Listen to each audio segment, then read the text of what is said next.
Welcome to the From the 108 podcast, starring the drunk uncles of White Sox Twitter. He's a Twitter-like whore, an Instagram thirst trap, and your grandma's guilty pleasure, BeefLoaf.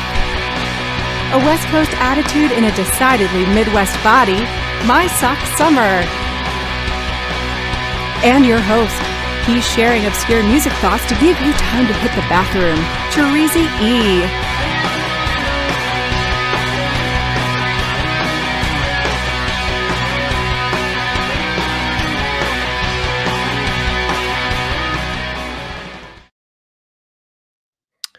Thank you, Chorizy. Welcome to the From the 108 podcast. Get ready for some baseball, beer, and bullshit. And remember the drinking rules. If BeefLoaf says allegedly, or that he manifested that, you drink. If MySoxSummer talks about the gym or tells us he simply didn't have time, especially when we get to those commercials, you drink. And if I talk music or Star Wars, you drink. And of course, you can make all of us drink for just $1.08 or more. Please more. But fellas, speaking of drinking, what are you drinking? And have you found the last item on the quest? BeefLoaf, what are you drinking? I have not secured the Fortissimo jug. Just you guys are supposed to do that. I thought we were going to find it. I thought we were going to find it in Indiana. It didn't happen. We did not find it. We did not line that up. So what I'm doing is I'm trying to drink down some of the libations from the trip. So I had a handle of Tito's that I was working on. A little more than halfway, but I'm going to drink that. And I cut myself up a bunch of limes. Just like lime and soda and Tito's vodka is such a nice, refreshing drink. This is my first drink of the day, too. So it's nice. It just goes down smooth. That sounds like bullshit because I know you didn't work today. I did not work today. You didn't spend all day washing that car. I've done other stuff. I've done stuff today, including washing my car. No boozing yet. This is the first boozing. I'm sorry for you guys. How dare you? What do you want? You want this? You washed your car. Good job. MySoxSummer. What are you drinking? You find the Fortissimo? No, we had the award ceremony awards given out an all-star game for the T-ball. So I was drinking the vodka sodas in the park over at Donovan, and I had 3 of them there. So I was like, well, you know what? Why stop now? But I went to the watermelon. Don't stop now, boys. Which is like easily the worst flavor. So if you're getting these from Costco, the watermelon sucks dick. It is not good. It is awful. So don't look. The peach is probably the best one. I like the peach, but so that's what I'm drinking. Chorizy. Saying the watermelon sucks dick makes me think you carved a hole in a watermelon. That's yeah, it does. It does lead you down that path. That was the only mental looks like a guy who maybe in his past has some experience with such things. Really? Really? This is the way we're going to start off. Me coming back into the podcast. You're just going to start telling me that I fucked fruit. No, I did not. No. Cantaloupe was his favorite fruit to fuck. I don't like that. Absolutely not. We mentioned, I mentioned in the intro that I didn't think you were going to really come with your commercial game today. So that was the first fucking. Oh yeah. So you already doing it. Now we eased you in. Now we get into fucking easy. You guys can do it this one too. All right. The cantaloupe that you put in the microwave. We could talk about that. That's right, Sean. Right. My tan is on point, motherfucker. Appreciate that. Yeah, I don't even know about honeydew melon or cantaloupe. Which one? Yeah, I don't even know about that trick. So that makes me think that maybe you fucked a cantaloupe. But Chorizy. In addition, not the porn guy, but knows nothing about that. I don't know anything about that. What are you drinking tonight? Or did you find the jug? I may or may not have found the jug, but I'm not drinking that tonight. Hello. But I wanted to bring back some 2021 vibes because we've been losing so long. Oh no, pineapple guppy. I got the pineapple guppy. Wow. Those are good. That seems so long ago that season. It seems so long ago that we were drinking those. Well, I only got 4 of them. Those are pretty sure that's man. Fuck. Pretty sure that's what gave me diabetes. Well, here I come. Just gonna say. Well, you want to put that on their advertisement. I'm just trying to get sponsor the beer that gave me diabetes. I'm trying to jump right to the Ozempic is what I'm trying to do. Oh, you don't want that. You don't want to lose those nice luscious tits you got, Tracy. Sam Reeves says, MySoxSummer's back. All the anonymous messengers are in shambles. That was funny. Last time you got a couple strays MSS, but we all did. We all caught some shit in those. No, I caught the most strays. It was mostly me. And you know what? There was 2. There was 2. The first one was I don't know anything about baseball, which I was like, okay, That's fine. You can say that, but like I could probably still beat you in a baseball decathlon. And decathlon. Knows nothing about fucking cantaloupes, but knows a lot about decathlon. Don't know anything. I'm gonna have to slow down on these fucking vodka sodas. But yeah, I was like, the guy like doesn't listen to the show clearly. And also, every time I do have a baseball thought, nobody takes it seriously. Not you guys, but people outside of this. No one takes it seriously, and then we'll claim it when it comes true. Then we'll say something about it and go, "Oh yeah, Paul DeYoung. Yeah, look at this guy. Look at this guy." You know, like. All right, let's just set the record straight, MSS. You can't hang your hat on Paul DeYoung hitting home runs. I love it though for the rest of your fucking life. Come up with a new take. Here's the thing about good takes. That take though. Takes like that are just picking out of a hat, kind of. They aren't like you observed something that no one else saw, or you had this like unique idea. This is just saying the White Sox signed 5 free agents. I'll pick one of them to be good, and that one was pretty good, and that's fine. That's a good. That's good, but it's just not anything that's everlasting, like Chorizy saying. When we broke down, and then move it along, you know. When we broke down those signings and we went over it, I was like, this guy had power 2 years ago. I feel like he's going to come back and have good power this year because he wants to continue to play. This is his prove it year. He's going to come out and he's going to hit a lot of home runs. That's what I said. Right. And not a single person when he did it said, you know what? MSS called this. Like, good job. That's never going to happen. That doesn't happen to any of us. Oh, people say that. Oh, shut up. That's true. Shut up. How many times you know when that happens? You know when that happens? What? Is when you go way out and say some shit like, I'm trading Luis Robert Jr. for Eugenio Suarez. Yes! And you take to be an avant-garde take for it. And then it comes back. Like, no one gave you shit about the Paul DeYoung thing. He had hit like 17 homers like 2 years ago. He did. Like, and he's been a power hitter like his entire career. It's a good call. It's a good call. I'm not dismissing the good callness of it. I'm just saying. It's just not something that's going to be everlasting. That's all I'm saying. Oh, okay. You know what I mean? But I also am saying, even if I'm right, like I still don't get credit. So it doesn't matter because the second comment was the guy he made it like a joke. He's like, oh, except for MSS and his baseball, smiley face, emojicon. You know, you're just like, okay, now you're playing into this joke, and that's fine, right? And I did listen to a couple books about baseball, but then it's also like, listen, I don't need to be the guy that is the third guy talking about numbers in this. Correct. I don't do that. Like, we need to have. We said the same thing. Yeah. No, I know. I'm not mad at you guys. I'm not mad. The only thing I'm mad at you. I'm mad about you, Chorizy. You're talking about the Bachelorette, and you're like, oh, fuck. Why do I have to be here? I told all of you guys at the beginning, you don't have to be there. I will do it. It's all on me. I will do it. You don't have to be there. There's 0% chance his wife was going to let him not be there for that shit. She wanted to be there for that. He wanted to yell at his wife. He can't. He's going to kick it out on me. I get it. Okay. I didn't yell at you. I didn't yell at you for anything. No, you didn't. You said it on the podcast, though. You were like, that wasn't I don't want to be here. That's all I said is that I felt annoyed that I had to be there. You didn't. He said it was exactly like 108 Tourney. So I don't know why you feel so bad about it. I don't care if you don't want to. Yeah, no, you're stuck with this, Chorizy. Listen, you come up with some ideas. All you're stuck being part of ours. I knew I threw free food out there. I knew Loaf was showing up, so it didn't even matter. It's like, oh, it's fucking free fried food. I'm there. I'll be right there. I wasn't gonna go, but I told my family, you want to go for dinner at Lawrence's? This is all going on. Like, well, let's eat some free shrimp. Why would you not eat free food? Especially Lawrence's. Lawrence's is great, but it's also not cheap. When you have free Lawrence's, that's worth a lot. I'm always going to be there for that. Hey, I'm not going to let that go by because you know what? They run a special every week, and you can get something for like under $10 for a full lunch, and that's pretty amazing. Like the other day, they had the 2 big wings with a side and a pot or in a drink. I think the drink was like $2. It was like $6. It was $6, for 2 wings and whatever. I mean, listen, it's good food. So, but yeah. All right, get that drink in. Let's get it. Our guy CJ says, do you guys still have that beer left over in your trunk? Crack it open. Who else took the reign and laid the points? Thanks, CJ. Cheers. Appreciate you. Man, I'm getting a lot of credit for my tan in here. Dougie Fresh said I'm part of LA Tan, that glow, and Mailman Jack. I mean, hey, that's what I was doing this week, man. Just recharging them batteries, and part of it's getting that sun. Yeah, that was good. Good stuff. Good stuff. All right, Beef, how you doing tonight, man? I'm fine. I am recharged, as I mentioned. I was going to talk a little bit about going to Cottage. Chorizy, you joined us up at Cottage for the long weekend. But I don't want to hear about it if you're going to say Cottage. You can fuck all the way off because it's going to be called Cottage to the end of goddamn time. But you know what? I got annoyed. He's so grumpy right now. He's been grumpy coming right. No, not you. Your brother. Chorizy? Your asshole brother. I don't know.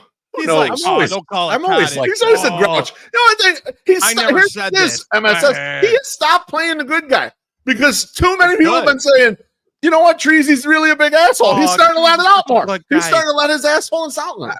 Everybody already knew it. Everybody already knew it. No. But anyway, I was gonna talk about Cottage and recharging back. But fuck that, because MySoxSummer is really pissing me off with this goddamn tweet. So he put out a tweet there about a story that was in the Daily the Mail Online, Daily Mail, and it was about Tom Brady and Sofia Vergara. And the headline says, Tom Brady thinks Sofia Vergara is too old. Friends tell all the mortifying details as summer romance collapses and reveal the behavior he can't handle. And so basically, Tom Brady and Sofia Vergara were hanging out at the Bezos wedding. Yeah, right, exactly. They're screwing around or whatever, had a couple nights out, or whatever the fuck. That's fine. Is going on here. All good. I mean, they're both single. Go ahead and knock yourself out, knock everything off, whatever you got to do. But the fact that he wants to have options and wants to walk away, and according to the article, he says he can only take Sofia Vergara in quote unquote small doses. He's not looking for a relationship right now. And it says in here, it says he sees Sofia as beautiful and his type, but he isn't going to start a relationship with her as she is older and stuck in her ways. He knows he can only take her in small doses. So and MSS obviously going berserk. He said that Tom Brady's not a heterosexual male because he doesn't want to. He doesn't want to date. Yeah, you did. Yeah, you did. In the group chat, I did not tweet that. But you might as well treat it because you were making fun of him about he doesn't want to be with her. Chorizy, the group chat's available now for us to bring up in the show. Great. All right. I don't know. I don't know that we should do that, but do that. Here's the bottom. It doesn't matter. You're making a big fuss about this. It's Tom Brady, right? Tom Brady, the women if he does not like Sofia Vergara. Tom Brady has the choice of every woman, basically. Maybe not every, but close to every woman out there. And if he thinks her old ass is too annoying and doesn't want to be with her, I see no problem here. Why are you so hung up on this, MySoxSummer? I'm not hung up on it. I just thought that, like, first of all, the Daily Mail, I mean, obviously the beacon of like great journalism. I'm sure journalism. Everything is 100% true. So I'm just going to go on the theory. We're debating it based on what we thought. You put a tweet out there, okay? Yeah. What you outraged yourself. Now you're going to go back and say it's not good reporting. Get the fuck out. No, I'm saying that I'm going to just assume, that this is true, that he said this. And if he said this, okay, I tried to load up pictures of the Sofia Vergara in the Walmart bikini that she was modeling in Ibiza, and I can't because apparently we have 100 pictures already. We have too many images. Yeah, I tried to upload something too. Yeah, it's not true. There's not 100 images, but like it's the 100 everything though. We have a lot of things. Drops, all this shit. We have too much. Yes, and I didn't want to start deleting stuff in the middle after the show. We'll cut all that shit. Case I did something, so I didn't do that. But she is insanely hot still, and even if she's old as hell, undebatable that she's insanely hot. She's very good looking, and for you to come into this space that we are here, a guy that is a GILF fan, she is like the GOAT of the GILFs. If she's a GILF, she's the GOAT of the GILFs. This is how you're applying this incorrectly. How am I, mortal man, be interested in Sofia Vergara? Okay. Of course. Okay. Of course. All right. That's a stupid thing to bring up. But what I'm talking about is someone who is more in your orbit, like Tom Brady is in her orbit, and super famous. And he was with Giselle, okay? He can be what. Here's the thing.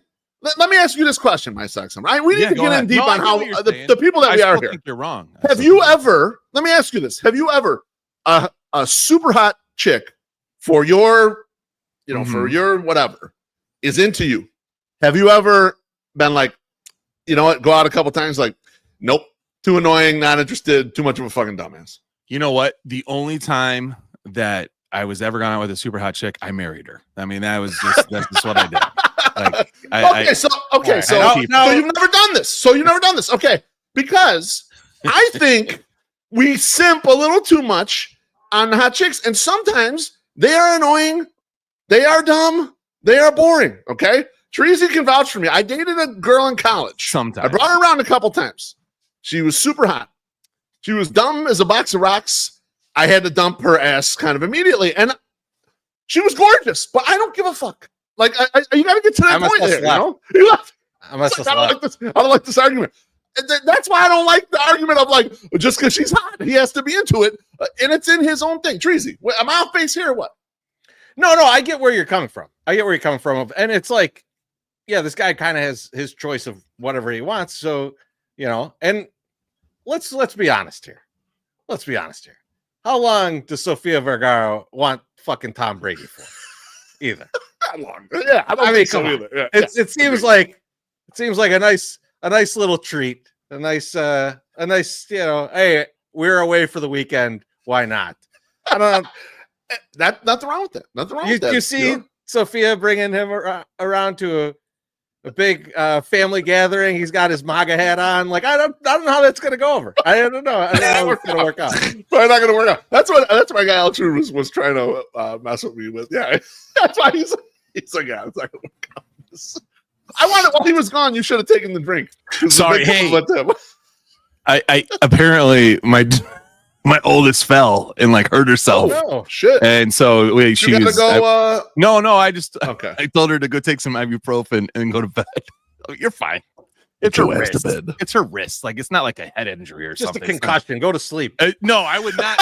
I would check that. Do you hit your head hard enough to sleep? Go ahead and get in there. Yeah, please. They've been struggling, you know, on the struggle boxes. We were also at Cottage, and they have not been sleeping at regular hours. So it's been interesting. But anyway, let's get a drink here. I need one after you guys talk. Yes. This one's from Kurt. He says, podcast is 1,000% better with MSS back. Wow. Happy birthday, Kurt. That's huge. Happy birthday. And happy birthday. You for lying. So I was going to say, Kurt, happy birthday and enjoy not being in the 108 tournament this year. Oh, I'll force him in. I'll force Kurt in. You know what? I'm just kidding. Kurt, I love pay Kurt. Attention to all the emails this year and get you in. No, you will not. No, you will not. If I snuck him out of there, neither one of you guys would notice at all. You would notice 3 weeks after the tournament was over. Oh my God, he just did another one. He's got another one coming. He says the second round of beer or two for my birthday. White Sox game canceled. I'm off to the Angels game, I think. Cheers. Oh, cheers, Kurt. Have fun over there in Anaheim, the Los Angeles Anaheim area. I think worries me. Is it? Are the kids just taking them and they're not telling them where they're going, or is he just wandering the streets? Or is he just wandering the streets? Him and Tommy Stinson out on the town. No idea where they're going. It's gonna take them to some bar in Newport. Fun. That actually does sound fun. They used to have one of those. Summer, how you doing tonight? I'm doing good. I'm kind of struggling on what to use first, but I'm going to use this one first, I think, because there's a lot of pictures. Our guy, and I was just on his podcast not too long ago, Gabriel, is the list guy. He has just become the list guy. And even though we have told him, or I told him specifically, don't do lists of everything. Just stick with the friend list on the Monday. He still is continuing to make lists at a rapid pace, and they do pretty good. And this one that most recently came up, I thought was really good, was he put us, the 108 guys, as Bulls members. Okay, the 108 and 90s Bull version. So he says, I put from the 108 in the 90s Bulls. MySoxSummer is Phil Jackson. Chorizy-E is Michael Jordan. Mr. Delicious, who is also BeefLoaf, is Scottie Pippen because he loves Scottie Pippen. He is great. Other 108, Mr. Han is Hurricane Grant, which I think he meant Horace Grant. Brewham is Luke Longerly, which I think he meant Luke Longley. And Wally is Steve Kerr, and he is Dennis Rodman. Now, I thought that was a pretty good, right? And so there was some responses to it. One of them was from BeefLoaf. It says, I'd say Chorizy is more Phil and I'm more MJ, but what else? And so I was like, now MSS, in fairness, it was in response to White Sox Sal, who had said, MSS is Phil Jackson? No Phil fucking Jackson. Way, or something like that. Yeah. So I was like, okay. I didn't realize that immediately. Now I know that what you're saying. Yes. But like, it was like, oh, that's kind of bullshit. Like, oh, Chorizy-E's the smart one in the leader, and then Loaf is more of the best player ever, right? And I was like, oh, that's weird. And so then I was thinking, what was Gabriel's rationale why I was Phil Jackson, and it was because I smoke weed and I get high, but I don't smoke weed necessarily. So actually, that's a good rationale. I'll be honest. Right, it works. It works. Also, the Pippen one works. It does. So all this is working, right? So like he's like, MySoxSummer is high.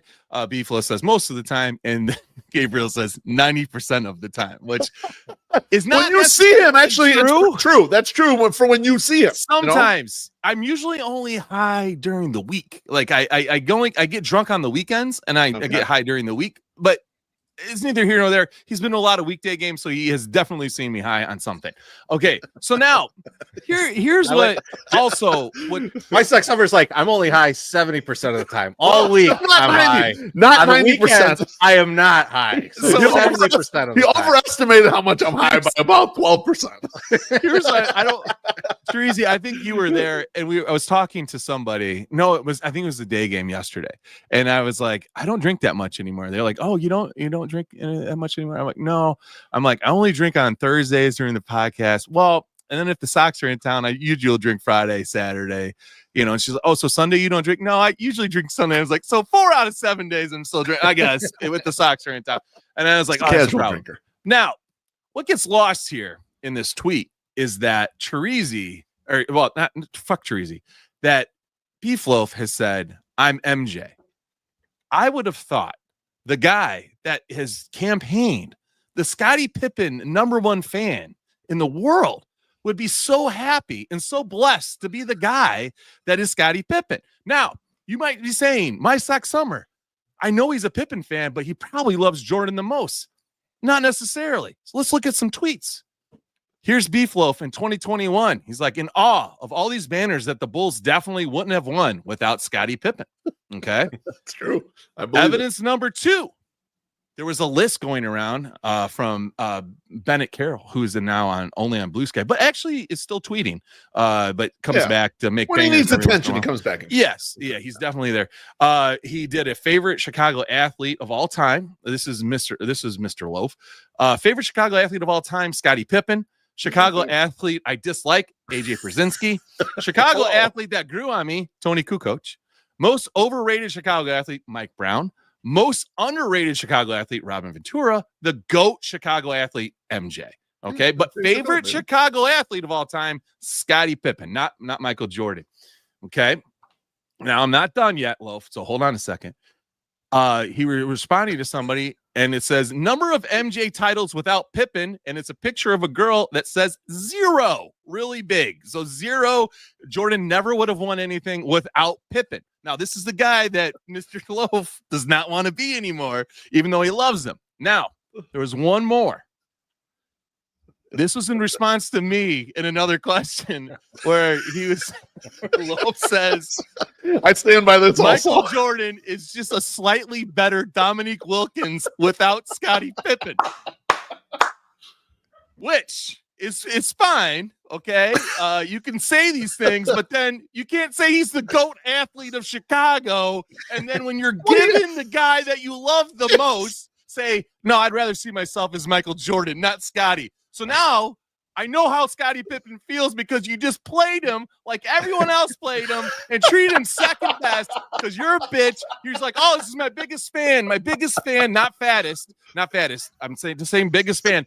And you said you were giving him as your person. And you're like, I don't want to be him. I want to be MJ. Fuck Scottie. So, Loaf, come on over to the Jordan side. He is the best athlete. Stop this bullshit pretending that you actually like Scottie Pippen. You don't. You'd rather be Jordan. You're a Jordan simp.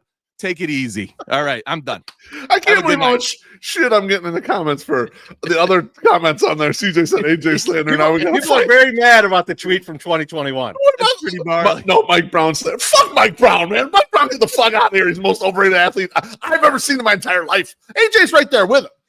And my dislike for AJ is more about how overrated he is. He had one good year, and it was the year right when he left, 2012. When he had 27 homers. He had an awesome year that year. But like the rest of it, he's a pretty good catcher. And it's like, but he's got a big personality. Nothing wrong with that. That's fine. But as far as playing the field, no, I love Scottie Pippen, and there's no doubt about it. Not as much as Jordan. You brought up a lot of that stuff.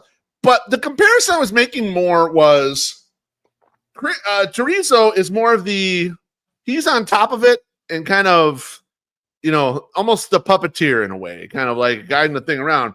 I take the most shots by a mile. Don't you agree with that part of it?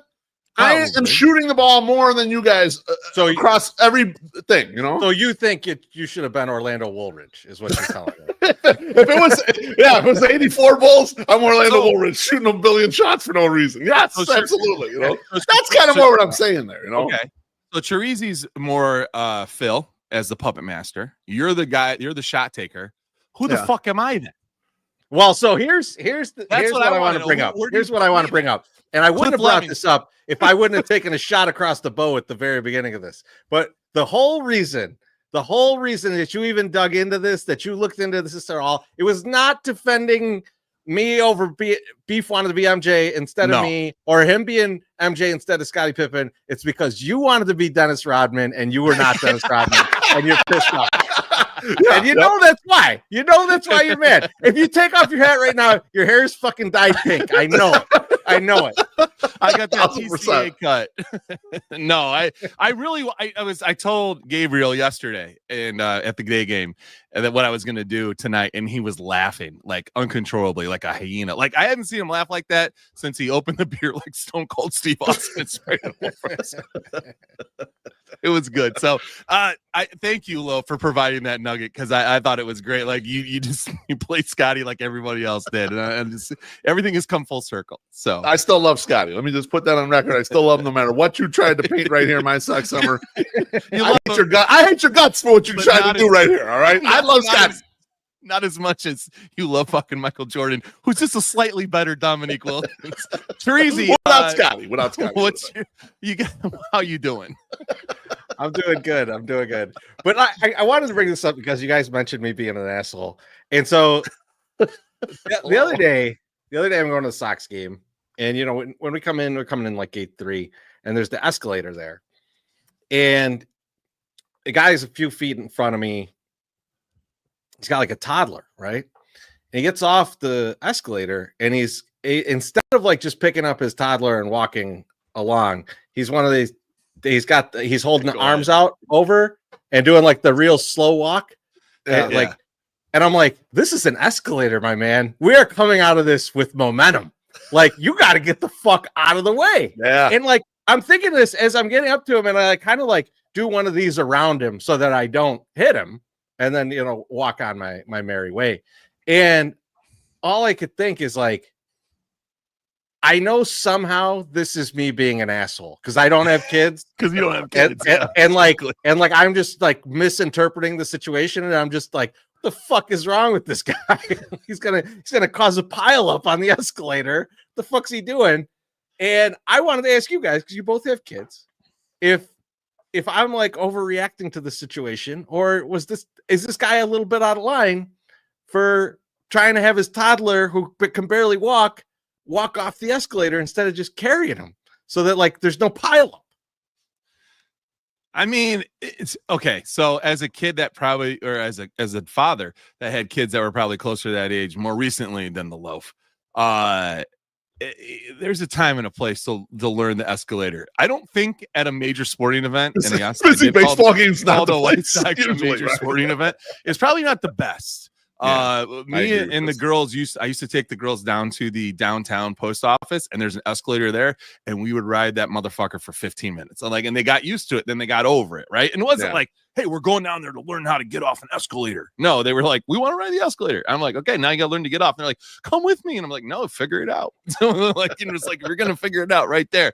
So no, as the approach that I've taken as a parent is that my child should not inconvenience somebody else, and I definitely don't want my child to be the center of attention because they're getting stomped to death by some fucking lunatic. And I don't Sox game. So I don't think this guy necessarily noticed. Like I don't think he realized that like what was happening. So it's just like that's the kind of thing that like I'm like, what is happening here? But I don't have kids, so like I'm always wondering if I'm just like kind of out of line. But I guess I'm not. I don't think you're out of line. One particular scenario. This time, okay. I think people who don't have children are generally less patient with those types of situations. But I agree with MSS in that one. Like that's a better safe than sorry, because the kid could get hurt or whatever. Yeah. And then, like it's a little too busy for everything. We always with Bonita, we would always walk the ramps because they were always more fun. It's like we'll run up the ramp or whatever the fuck. So we didn't do a lot of the escalator stuff until he was older. But I agree with his approach. Like you learn the escalator somewhere slow where there's no one there and it can kind of like understand how to step off of it. Yes. Yeah. Oh man. All right. I don't even know what that means. Real quick, fellas. Let's get into the checking on the season-long bets. Let's do it. All right. We've got White Sox over 49.5 wins for this season. Yep. They're currently on pace for 54. That's awesome. That might be knocked down if we don't get all the games in if it keeps raining like this. Worried about that for the steak dinner bet as well. Now, beef. The steak dinner bet is in peril. Current run pace. So if steak dinner bet is 555.5, beef has the over. The pace is currently 554. Just right beneath, right below. Fuck. 1.5 beneath. So beef, you got a big weekend against the Guardians. Big weekend. Yeah. Especially if they're struggling. They're struggling. They won 3 in a row, but they lost 10 straight. Yeah, the 10 straight is what I'm talking about. Yeah, I know they absolutely. won. I thought they won 2. Yeah, 3 in a row. Good for them. They came in feeling good. Let's knock them back down a peg. Love it. Pete Alonso, beef. We've got him to have the most RBI in the league this year. He's tied for 3rd. Only one off the pace. Attaboy. 76 RBI. All right. He's trucking since the last time we talked about it. He was at like 64 last time we mentioned it. So he's been hitting. So let's keep that going. Let's keep that rolling. I'm feeling good about that. You know what else I'm feeling good about, MSS? You paying a few bills here. Oh no, you guys are reading the commercials. They're so easy. You guys do your commercials. Yeah. You have to do everything, huh? Is that how this works? Yeah. Hey, Phil Jackson, get with it. Get moving. I'm on it. Lawrence's Fish and Shrimp has been serving you since 1950 with 4 locations in the Chicagoland area. Evergreen Park at 3242 West 87th Street. Olympia Fields, 3248 Fulmer Road. Chorizy knows where that's at now. Hillside, 50 South Manheim Road. And obviously the mothership right here in Chicago, 2120 South Canal Street. A lot of people don't know, Chorizy, that Lawrence's has a rewards program. You sign up, you get a 5% kickback on your orders. Couple that with whatever points you get from your credit card company. I assume you're paying credit card because Lawrence's ain't that cheap. And Shrimp and Such is basically free. Also, what I realized that you get a heads up on what's going on there. They'll send you a text to know if they got specials, etc. They have daily specials at Lawrence's. Monday, 1 pound of white fish chips, $12. Tuesday, 1 pound of large shrimp, $15. That's a great deal. I got to get on that. Wednesday, 1 pound of lightly breaded shrimp, $17. Thursday, full catfish strips, $14. Friday, full perch, $13. I had this idea, Chorizy, and I think we're going to execute it because I think I'm going to set up a fantasy football league for the 108ers again this year. The loser of these competitions tend to have to spend 24 hours in a Waffle House or something like this. What about 24 hours at Lawrence's? You can't beat that. There's no way you can beat that. I'll knock off an hour for every pound of shrimp you eat. Hope they add an extra bathroom or 2 just in case. Order now at lawrencesshrimp.com. Lawrence's Fish and Shrimp serving you since 1950. Yeah. Good job. Well, luckily, I have no ad read for later, so we'll see how that goes. You just read the same thing you read last time. That would be great if I had it. All right, man. So maybe I'll help you out. No, I don't think so. We'll just figure something out, MSS. We'll dance during that. No, I have the video. Now it's time for the local look. Apparently, a Chorizy-E joint. It isn't. I do before. I like that. I just never noticed that at the bottom. I do with saying congrats to our guy Pat Bertoletti for eating the second most hot dogs on planet Earth this past 4th of July. Attaboy. Comes in second place, but to Joey Chestnut, I mean, that's beating the rest of the field is still a pretty huge victory. It was wild watching that. It's wild watching it now that we know him.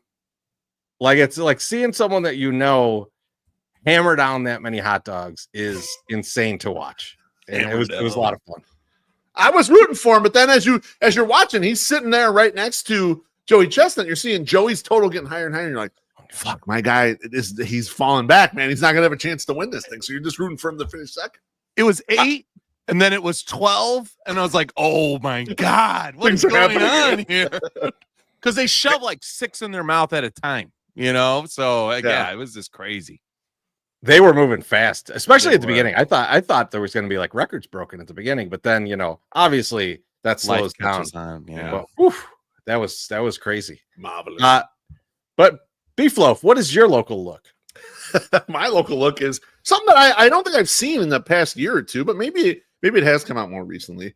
The big homie, friend of the show, John Greenberg from The Athletic, came out with his dollars and cents Chicago sports media survey. Now, this is something that's run a bunch of times. I've seen it a lot and voted in it a lot. It really talks about local Chicago media. And just to give you a general flavor here, I'll pull up a couple of the questions. It'll have stuff like, which is your favorite sports radio station? Is 670 or ESPN 1000? Do you listen to Chicago sports radio? And gives you options. What is your favorite sports radio show in Chicago? Mully and Haw, Cap and Hood, Rahimi and Harris, Carmen and Yurko, Spiegel and Holmes, Waddle and Sylvie, etc. Now, I hadn't looked at the full survey yet, but I saw some tweets that was showing a clipped out piece of what is your favorite non-Bears Chicago sports podcast.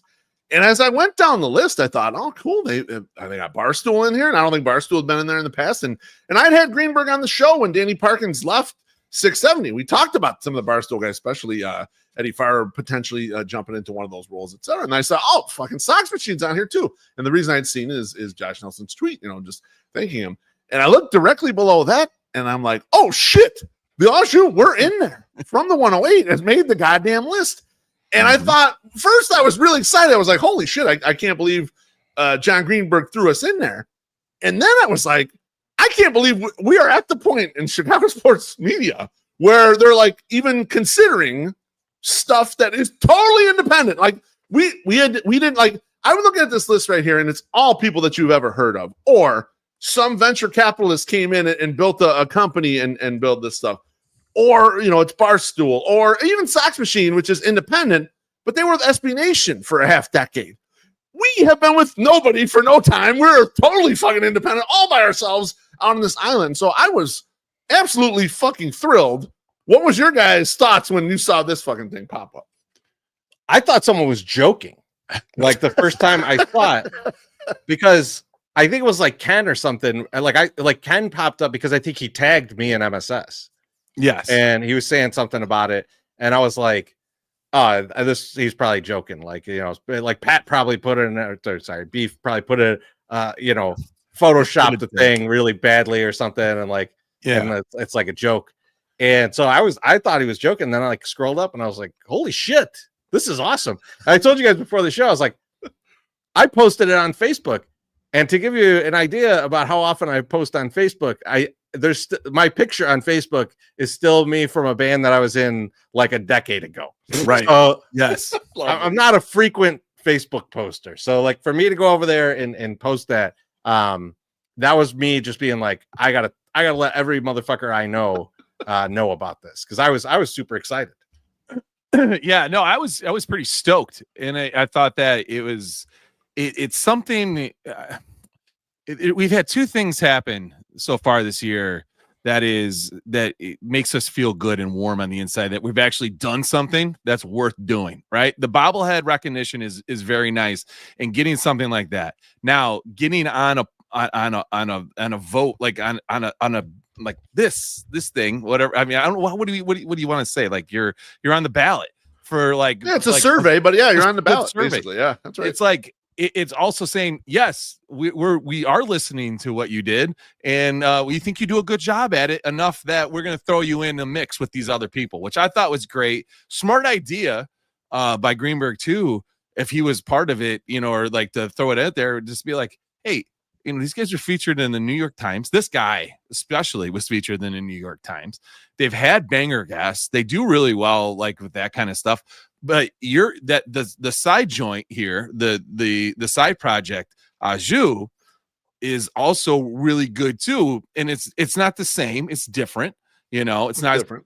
You know, because Chorizy and I aren't there. But it is like the smart, like this. It's smart chatter, and it's unique. And it's something that like you've worked really hard at, and it's just got to be for you especially awesome that like, hey, people like me, you know, and like what I've done, like the product of something that you put a lot of time and effort into. And you know when we got the are you going to talk about the jealousy stuff with Ken WO, or can I bring that up? No, go ahead. Oh, well, I didn't want to step on your toes. No, you go ahead. It's funny because this comes up a lot, and like I'll say this. Like Loaf is like the most popular person out of the three of us, and that's totally fine. And I don't care. Like it's not something. I'm not MJ though. I don't really. Yeah, you're MJ. No, I'm not MJ. You told yourself I'm not MJ earlier. It's like we're all like in but that's not the point. You know what the point is. The point is you fucking love Scottie Pippen. You could have been Pippen. You don't like him. You scorned him like everyone else in Chicago has, especially his 6 wives. But yeah, it's like, hey.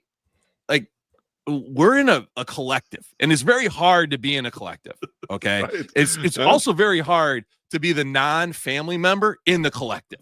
So like, it's like you have two brothers that are like usually on the same page. Well, more recently, all on the same page. There were some years where you guys weren't on the same page, but you're like on the same page, and you're always like having like this like connection that I don't have with you guys because I'm not your brother.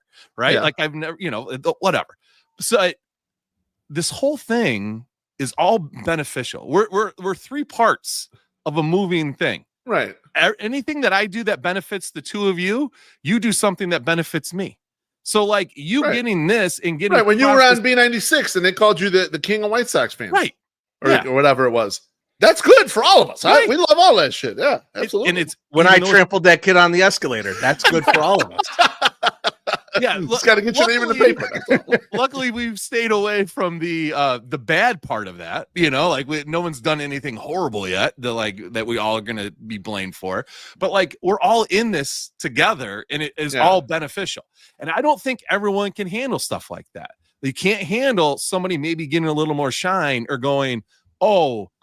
No, I'm involved in this too. Like I'd rather somebody else get the credit and take the credit than go, no. I did A, B, and C, and that's why we're at D, you know, or whatever. It's like, it doesn't matter how we got there. We got there however we got there, and it's benefited us.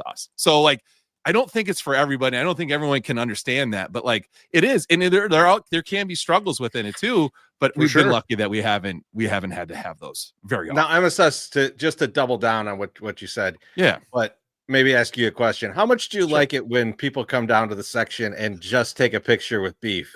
Because I generally don't really want to be in those pictures, so I'm usually just sitting there. And Corns would be like, "Don't you want to get in this picture?" I'm like, "I'm all right. I'm all right." I didn't say anything else. I like when they even ask MSS to take the picture. That's even my favorite. That is my favorite. My other favorite part is when they'll ask to take the picture after they've gotten a picture with Gabriel, because Gabriel's the most important fan in our section. They'll like go. They're like, "Oh, Loaf, blah, blah, blah, blah, blah, blah. Hey, let's get a picture." And I turn around and I go, "You want me to take it?" And then they say, "Oh, MySoxSummer." What's like, yeah, the huge fat white guy right in front of the fat Mexican guy. There's a lot of those everywhere. We're That's all the problem, here. We're all right next to each other. Chorizy-E's right there too, you know, and then so that's always really funny. But no, I appreciate that. It's good times. It's good times. It doesn't bother me at all. I would agree. That does bother me. Someone said, "Hey, Beef, love the podcast, blah, blah, blah," or whatever. You're sitting there like, what the fuck? Doesn't bother me at all. At all. Here's the way I think about this. It's okay. I think it's okay to be a little jealous in a way. And let me specify this. I'll give an example. MSS, like when you did the history shirt, right? Yeah. It was such a fucking banger, right? It did great. Right. And my only jealousy was I got to come up with a good idea now. And it's more like a competition between us. Not that obviously the shirt benefits us and it's good for us. And I'm happy that you got it. But I'm also like, now I got to do something good. I got to do some shit good. You know what I mean? Is that jealousy? I don't know if that's jealousy. I don't know if it's jealousy. It's more like competition. I want a little bit of competition. I want to call it FOMO because like, you're like, oh, fuck. Because like with the Aju, like, because you rarely have me on because, you know, I'm too pretty. But like, it's like, I want to be involved. Some of those interviews I wish would have been in the 108 domain, like on our podcast, because they were really good and I want to be a part of it. And it was FOMO, and I was maybe like there. You could say there's jealousy in that one. You're like, God, I wish I had that for me because I would have felt better in that. But I'm also glad it happened, and it happened within our whole universe. So like, yeah, absolutely. I mean, it's all good. It's all gravy, baby, as well, as you would say. But yeah, no, I thought about this just briefly because we're always like, what are we going to do next? What's going to be next? What's going to be next? You know, like, okay, we had this happen and we have the bobblehead, and they're like, what's going to be? Well, now you just made a list with other like major podcasts, other stuff that's real stuff, which is really cool. Yeah, I just thought that was but okay, so I want to bring this full circle now. I want to bust my own bubble, well, kind of, but as I considered it something for all of us, not just for me. And so then there was this exchange on Twitter. I don't know if you guys saw this. Penals replies to it and he says, Aju makes it, but not the 108 podcast. And John Greenberg says, I didn't even know there's a difference. And Penals goes, the Aju is we're not trying to be right, we're just trying to understand. Whereas 108 podcast contains 3 hosts, more debate, some tournament BeefLoaf runs and talks about in moderation, and also Jeff Passan stops by sometimes. So I felt even better after I saw this because I was like, this is a nod from John to all the work we've done across the things, because I had him on the Aju and we had a terrific conversation about Danny Parkins leaving the score or whatever. But then he was on the 108 podcast with all of us. Yeah, he was. Talking about the Inebriated stuff. And it was the best version of that thing that was out there. And we asked him a lot of questions. We got real fucking deep on that. You know, stuff that you can lean on, like, oh, he made some predictions about what was going to happen or whatever. And a lot of the shit came true, that there was going to be the purchase option and all these other fucking things. And so I think we can now easily take it as a nod for all of us. But I love for Punky's Pizza to get the shine of the Aju because they're long-time guys, and I love to see that for them. That is good. And like, you know, hey, listen, Lawrence's gets their shine, and so does Mazda Park, you know, or Mazda Overland Park. So, you know, just wait till they get an ad read later in this. That's purely just dancing. Mike Press says, hasn't Greenberg been on this show before? Yeah, he's been on both of them. But when we're inviting him to a live stream, you know, we're not making a big. He probably just because when you're on the one-on-one show of the Aju, you're there from soup to nuts. Whereas when we do this one, we're clipping you in here later on in the show. You're coming in at 8:20, 8:30, whatever the fuck time. You don't know what happened before. You don't know intros, nothing about that. Whereas you're seeing the full fucking thing on the Aju, and that's probably where the difference is. But I like that Greenberg thinks we named the whole. This is a good. This is the key piece. And Jackie Treer nails it. Didn't MSS assault Greenberg? Yes, he did. 100%. Yes, he did. He thought it was our buddy. He thought it was our buddy JP. Got the wrong John. And tried to rip him out of his seat. That was fun. And Greenberg was very nice about it. He didn't press any charges. But he did. He made me write an apology blog. He did separate the Aju from this because of that. Because of me. He cut you out. Yeah, no, that's okay. I'm the collateral damage. Hang on, I'll take credit again. That is all me. Fuck you guys. That's perfect. Last thing on this, and this came up. I was looking through some of the other survey items, and it looked like John Greenberg went right for it with regards to Sports Talk Radio. He put the question out there: do you miss hearing Dan Bernstein on the air? Oh man, would you listen to a Dan Bernstein podcast in the future? Do you miss Danny Parkins on the score? And I'm interested to see, because he put out a tweet that they were getting a lot of volume on the survey already, and just kind of the approach here. 1,100. Yeah, guys. Yeah, it was like 1,100, and it was a few hours. And he said usually they get like 2,500 ish, you know, for the whole thing. Do you guys think they're hitting the nail on the head here with someone that's questioning with the 670 group? Man, not trying to get us in trouble. Not even the questioning, Beef. Yeah, but the third answer, and this is small on the screen, so I'll read it out to you. But this is the would you listen to a Dan Bernstein podcast in the future? And there's 3 options. There's yes, there's no, and there's I would hate listen. And that, I think, is the best question in the whole thing, because I am anxious to see the results of that. I like really want to see how, I mean, that's the GFY of this question. I want to see how many people chose GFY here. So that's a well-written poll right there. I love it. Absolutely. We're also at a fork in the road with Chicago sports talk.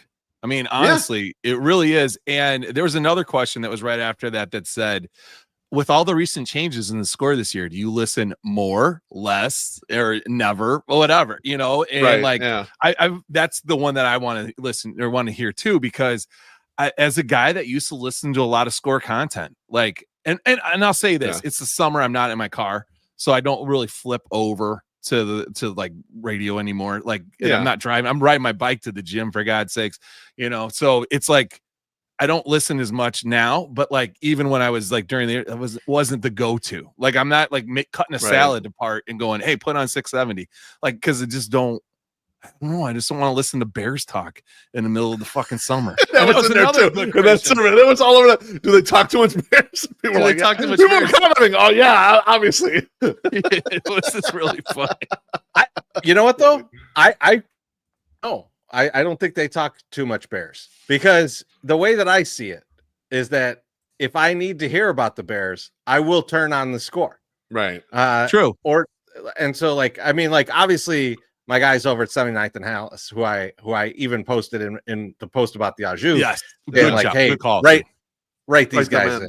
Yep. Because I would hope that they get enough write-ins that people go, oh, this is a good place to go, but they're not on every day. Right. CHGO is on every day. Right. But like, if I want some dissenting views on the Bears, you know, I need to listen to more than one thing. I know I could always go to the score and listen to it. I also know I can never go there and listen about the White Sox unless I specifically see a tweet that Josh is going to be on. I know Sox machine guys are going. I know that we're going to talk 10 minutes about the Sox, and that's the only time you can go. But I also realized that their sponsors make them do 2 podcasts a week, so I get plenty of Sox machine. So I'm good. Exactly right. No, I thought it was a great time for the poll too, because you know, sports radio is a little bit, you know, coming down, because obviously podcasts and everything have gotten a lot bigger. And one station, 670, lost 2 of their bigger stars. And so I think it's worth so I'm interested to see the results of the survey and to see what comes out of it. But again, thanks to John Greenberg for including us in there. We're very much appreciated. Yeah. Press as a Bears podcast is almost completely unnecessary in this city. 670 and 1000 won't go less than an hour without talking about the Bears. Doesn't mean they do it well.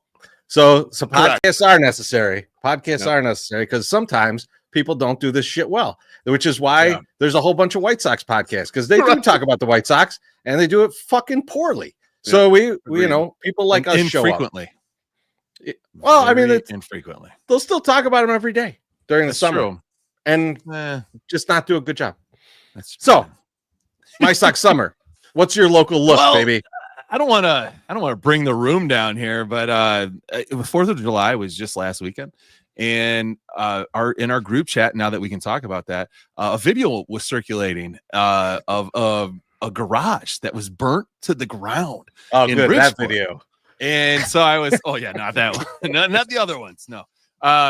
So in like in the tweet in the tweet, in the video, like you could see it was a cobblestone alley, which is very rare in Chicago and very rare in Bridgeport. So you don't see a lot of them. So it's like, I wonder where that is. And so I, went on the Google machine and I was like, hey, Bridgeport garage fire.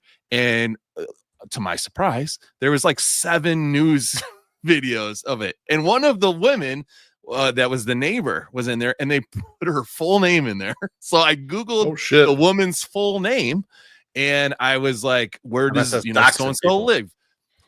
And it just happened to be 2 blocks east of my house. So I went and grabbed my bike and I rolled down the alley, and like literally halfway down the alley I could smell smoke, and this has been since the 4th, right? I mean, it's nasty, dude. So if you guys don't know what I'm talking about, this is the next door garage to it. Damn, man. There was this like a garage all boarded up. It was obviously had siding. This was the woman who got doxxed. She was living in this one, And then this is like coming up. This is the garage that happened. Okay. That car is toast. And allegedly, although it looked like an AMC Gremlin, they said it was a brand new car that got toast. So I don't know what kind of car that is. I couldn't really make out what kind of body style that is, but it definitely looked like a Volkswagen. It's a very nice house that the thing burned up. Now, what you can't see in here, and you can see it more in this picture. Well, no, you can't. Oh, shoot. You can't see it in any of the pictures I took. There is a garbage can to the left of that car. Okay. And that is apparently what happened. Nicole Lee was on one of the newscasts and said somebody had taken a firework that was not properly extinguished, threw it in the garbage can, which is right next to the person's house or garage, and it started the garage totally on fire. Holy shit. Now, how hot do you think this was? This is the garage across the way. It is all the siding is totally melted on the side of the garage. Now, I didn't take a picture, but like there's another garage up a little bit, like more north, and there was like a pile of siding that had just melted into a puddle. I mean, it was just insane. And so this is the side of the garage totally caked out. And this is the car, like the close-up of the car, totally done. Now, when I was rolling out of the alley, right? Because like, you know, everyone's like, oh, they probably this went in and, you know, they shot the fireworks off. This was right at the edge of the alley. It's an entire group of mortars of all these fucking fireworks that somebody was fucking shooting off literally at the front of the alley. And listen, we leave for 4th of July and have after like almost every year since the first 4th of July spent in Bridgeport. Like it is like being in a war zone. There is just quarter sticks. There is fireworks everywhere. And I am always like crossing my fingers that our house is still here when we come home, because you and me both, like, brother. You and me both, because we usually go away as well. And I leave my cats at home. We took 108 Morty with us on vacation, but to the lake. But we leave the cats here, and I just think to myself, I hope my house is in good shape when it comes back. Yeah. Because you're right about the war zone. It's a fucking disaster in Bridgeport, man. This shit is everywhere. I go around on our deck because I have a wooden deck in the back, and a 2-level deck. It's pretty nice. And I pick up all of the remnants of the fireworks, and it's like I put them in a pile, and I usually take a picture. I did not this year because I was like, I don't even want to look at this. But there was just like tons of the big long sticks that shoot the fucking things up. You know, you can hear them land on our roof too when people do them during the week. And I'm just like, So we did sustain a little damage this time. I noticed it when I came back. Damn. We were a little bit luckier than those people, though. My wife's new rug got a little burn right there. That's a singe from a firework that just fell on the rug. Looks like a booger or something. But when I sent that to my wife, she reacted like our car was like this. Like she was like, "Oh my God, that's my new rug." And it was like, it's okay. This is what's going on up the street. So, folks, if you're shooting fireworks off, please be careful, and definitely don't put them in a plastic freaking garbage box next to a garage that will on fire. I'm also like laughing at the comments here because Trey is telling a story about a guy blowing his hand off, and I don't think Chorizy believes that it's a true story, but I'm pretty sure Trey is telling. Trey is also saying that the man's hand got blown off, and now his big toe is his thumb. Yeah. They're reconstructed. What a life to live! Oh my God. Dale's right. That rug really tied the room together. That's why that's such a big deal. I do like this. It's true. His name is Tanner. That's what Trey says. Doc's and poor Tanner. Fucking Tanner sounds like a guy. Big toe MSS, the garage that you saw, was there anything salvageable in there? And how much do you have it up on eBay for? No. I don't know. Have you ever been around anything that's this message from Jen saying MSS is so the nosy old man in the neighborhood. He'll also sell any of your shit that you may or may not have left out for trash. What? None of that is wrong, MSS. You can't get upset about that. I've only done that one time, and it was when my neighbor may or may not have committed suicide, and then his family threw away his bow case, like a big like hunting case, like threw it outside, and I definitely took that out of the garbage and sold it for like $100. So wow, there was nothing wrong with it, you know. I sold your TV. What did I tell you I sold your TV for? Like $60. $60. He lied to me. He lied to me. It was more. No, I don't think. No, I just don't remember. I was throwing it out. You could have it. I think I told you I should have got $80 for it. Like I should have said 80 instead of 100. And then, but you have been holding it for like a year or something. Like I had, and I was like, get this the fuck out of here. By the time you brought it up, I was thinking to myself, you've held on to that shit for that fucking long.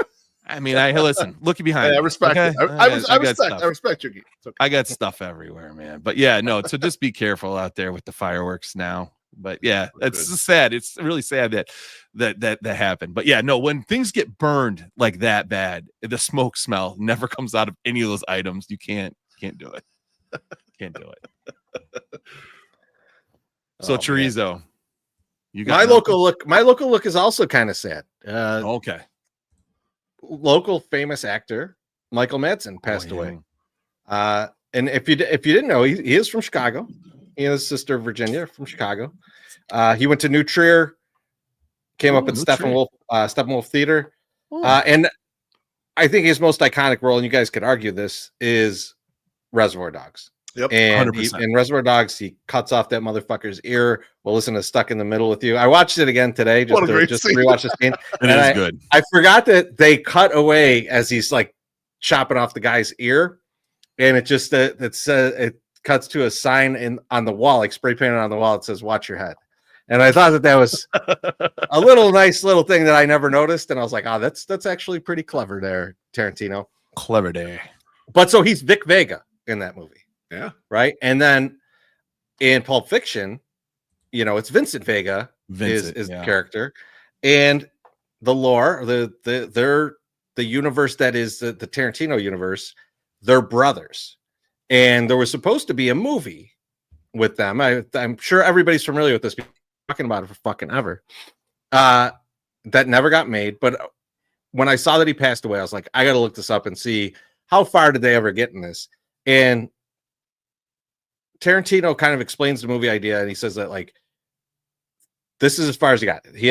Vincent was running a club for Marcellus in Amsterdam. That's why Vincent was in Amsterdam. Okay. Vic comes out for some reason. They're there for a weekend. Some kind of craziness ensues over that weekend, and that's the story. That's as much as we got. There's like 50,000 movie posters of this on the internet.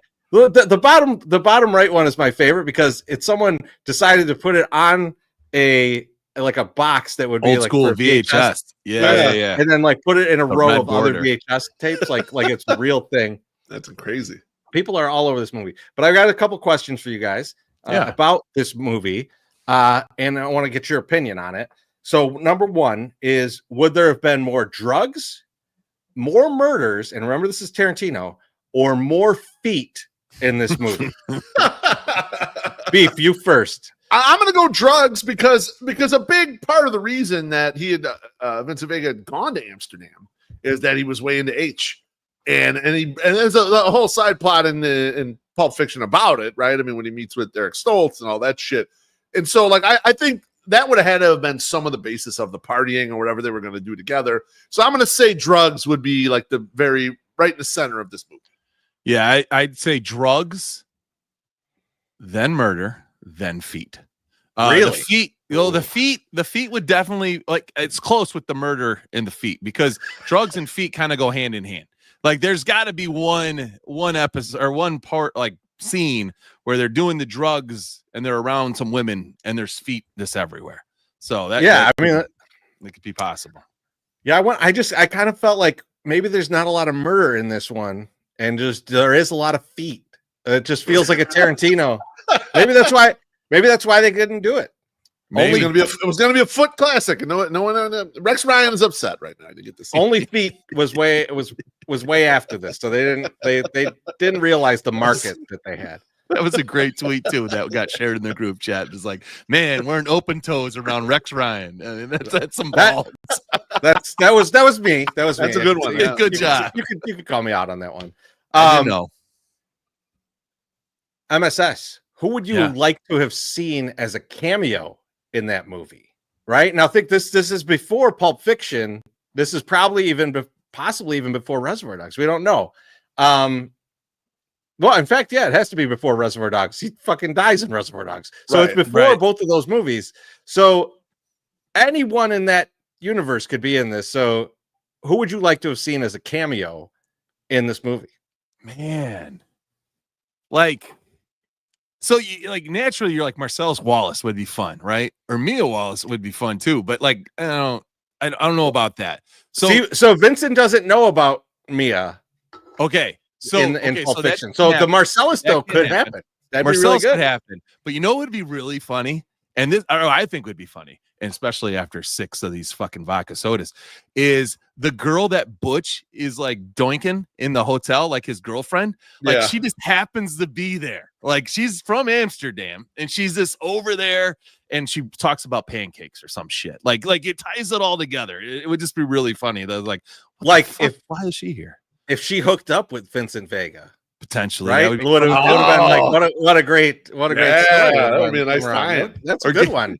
Gave Vincent Vega a foot job. Then we could tie the room together with that, right?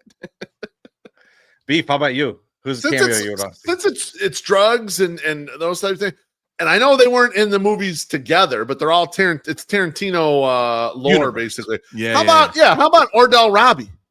Which was played by Samuel L. Jackson and Jackie Brown, but he had the flight connect there. But what if he kind of learned some of the trade back then, and that's where all the stuff originally comes or he from.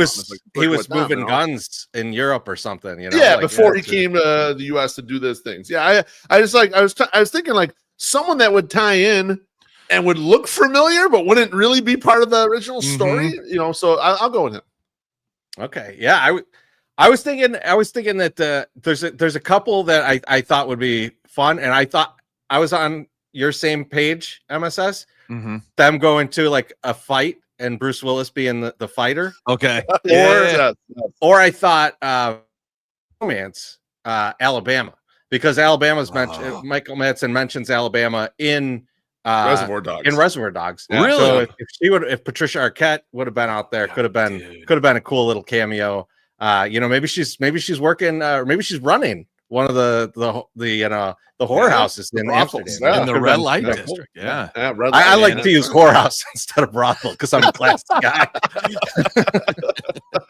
It's like a legit job over there. I don't think you can say whorehouse. I think you get in trouble for that one. My last question to you guys on this one is that this movie was talked about for over 20 years.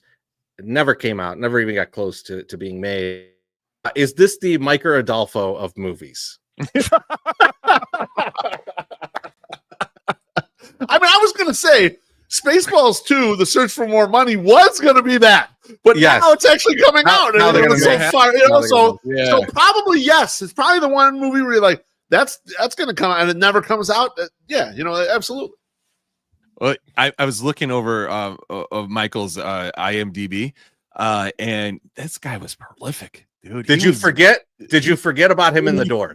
Because I forgot about him in The Doors. Yeah. So he's Tom Baker. He's like he's the actor that's friends with Jim Morrison, and they're just like hammered all the time together. Okay. Like he's just like a maniac drunk in it. Like it's But so many fucking movies and so many bad movies, but like also good bad movies, like the ones that you would get at the video store, because they had the covers that you're like, man, I'm gonna see some titties in this movie, and there's gonna be some killing, and there's gonna be some titties. I got to get Species 2, which was a great titty movie, honestly.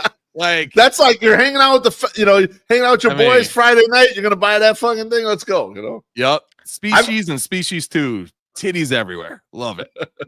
To close this out, I'll tell you that I've always loved Michael Madsen since that role. I didn't realize he was from Chicago until maybe 10 years ago or something. All kinds of great movies that he's in. Really enjoy him. And then I was reading some stuff to prepare for this, and he's like, in like 2020, he was like, basically like, fuck Harvey Weinstein. That guy never liked me. He's like, I don't like that guy. It's surprising that he let me be in any of Quentin's movies. Quentin must have fought for me because that guy hates my guts and I hate his. And I was like, I like him even more. I like him even more. That's awesome. Yeah. Now, speaking of things I like, let's talk about Mazdas. Now, if you don't know, then you didn't listen to last week's show. But I own a Mazda CX-30. Eric and his crew out at Mazda of Orland Park got me in that a few years ago. Things still running beautifully. Beef, you will not believe this, but on our way back from the lake cottage, we were on fucking Skyway. Yeah. And in front of me is a car with a blue kayak on top, very poorly tied. And I'm like, I don't know how I'm going to handle this on the Skyway. Luckily, it held tight. It was fine. It was fine. Good. But through the terrible weather on the way back, through me wanting to murder everybody that doesn't know how to use a toll, I stayed calm in my beautiful Mazda CX-30. You can stay calm in one as well and have a great time driving around. If you call our friends over at Mazda of Orland Park at 708-444-3200 or visit them online at mazdaoforlandpark.com. And of course, you can go see them at 8910 West 159th Street in Orland Park. They will help you find the perfect car for you. The car that I went there to get, I test drove. My ass was way too big for the seat. They were very kind about not calling me fat while letting me know that they had a car for a larger caboosed man like myself, and they put me in the CX-30, and I couldn't be happier. So go visit them, 8910 West 159th Street, Orland Park. Mazda of Orland Park. Zoom, zoom, baby. Zoom, shakalaka. Good job. All right. Come with some good copy next week, though. Okay, it's time. Right? It's time for some White Sox talk. Who cares? Oh, actually, it's time for some White Sox talk. That's where I'm at, buddy. I'm ready for this. Well, MSS, you're our big baseball guy, so we're going to go to you first on this. So Colson Montgomery is here. Colson Montgomery has made it to the major leagues. Many thought he wouldn't. Chorizy thought he would. MySoxSummer, what are your first impressions of a Colson Montgomery? How are you feeling about him? Colson, first thing, taller than I expected. He is much taller than I thought he was. And seeing him out there, I don't know if it had anything to do with Chase being so damn short that like he just looks to each like other, a giant, like in comparison, but like he's much taller. His arm strength is a hell of a lot stronger, and I didn't realize that Chase had such a weak arm until I saw Colson whip balls over to first like nobody's business, like, and he's just like casually throwing like just really fast fucking balls right at the guy at first. And yeah, so he's got a really good strong arm, and his defense is good too. Like he has a very good defensive presence. Now, I think it's kind of telling. I think they gave him a good launch going against the Rockies, who suck, like are horrible. Oh yeah, so I tweeted every prospect should get a chance to start their career against the Rockies. I agree completely, MSS, because you haven't seen any of that since then. But he like had some games. His bat wasn't as like bad, you know, but I was not ready, and I was also, you know, on vacation, so I didn't get to see all the games. But I was also not ready to anoint him, you know, immediately with like, this he's a stud. He's great. Why have we kept him down so long? Because you haven't heard a peep from him since we've been playing the Blue Jays. So you're just like, hey, I thought the initial stuff though, like all stands, like his taller, strong arm, defense. Like I'm loving all that. I'm loving that. I'm loving getting Chase over to second too, because he can fuck that. It's a lot closer for him. So I do like that. I do like that. And you could see the arm potential there for Montgomery. He's flicking it over there. It looks easy, which makes me wonder a little bit about his future, right? Like I think a lot of people have said he might not stick it short. I haven't seen anything honestly that makes me think that he won't. He seems very athletic, but there is the back issues. He is a very tall guy. There's reasons that he might not end up there. A lot of people say in third base, but like if the bat comes around and the way the arm looks, I'd be comfortable with him in the outfield too. So I think that the Sox have had a terrible time putting together an outfield. So that's another option for him. Yeah. It's one of those things that I like when you draft young up the middle guys. There's optionality. There's like, if this doesn't work out at shortstop, it might work out at third base. It might work out in right field. It might work out in left field. Just got to hit. Beef, what are your impressions? I was going to say, the one key to this, they have to actually hit it. That's the important thing. Yeah, no, actually, I was thinking about Colson Montgomery in the sphere of which we've ingested Colson Montgomery, which has been a long time. And when he was drafted 20, I think he was drafted 22nd overall. And it was one of these things where it was like, he's a high school kid, a little older for the draft, and a lot of times teams stay away from him. Indiana, played basketball, so he has athleticism, etc. And when I remember when he shot up the prospect rankings and it was top 20 kind of everywhere, us three as a group were skeptical. I'll say we were further back than the pack of like, he's going to be the next superstar. I don't think any of us kind of thought that. Then as the prospect rankings started to dip a little bit, we started to come back in on him a little more. We were kind of like, well, I don't think he's that bad. I think he'll probably be a little bit better than this. And I remember MySoxSummer pointed out that Colson Montgomery, I've been trying to accentuate this a little bit on Twitter. Colson Montgomery is the last guy of the last regime where they try to paint him as the next savior. Yep. And we need to get over that type of bullshit. And I'm glad you brought that up when you did, MSS, and I'm trying to push it out there a little bit more. It's like, the White Sox not a baseball guy, though. Not a baseball guy. I have shit takes, folks. Shit takes. Exactly. No, it's a great take and great from the psychology of fan. Yeah. Because what we need to do is get over that bullshit and just evaluate the guys as they get here and start doing whatever it is they're doing. I also I'm with you, MSS. I was surprised on the defense.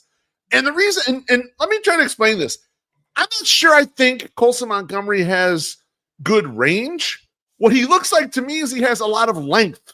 You know how like a wing player in basketball needs length, right? To be a good defender or whatever. And where it stuck out a lot to me, he made that great catch kind of going out into the outfield. That was one spot. And that's undeniably a great play. But where it stuck out to me even more often was when Will Venable, who needs to play the infield in every fucking time there's a runner at third, when he played the infield in, see, Colson Montgomery didn't have to move to get to these balls because he has huge length. So his reach or one step and reach, he's gloving the ball and making a good, strong throw home.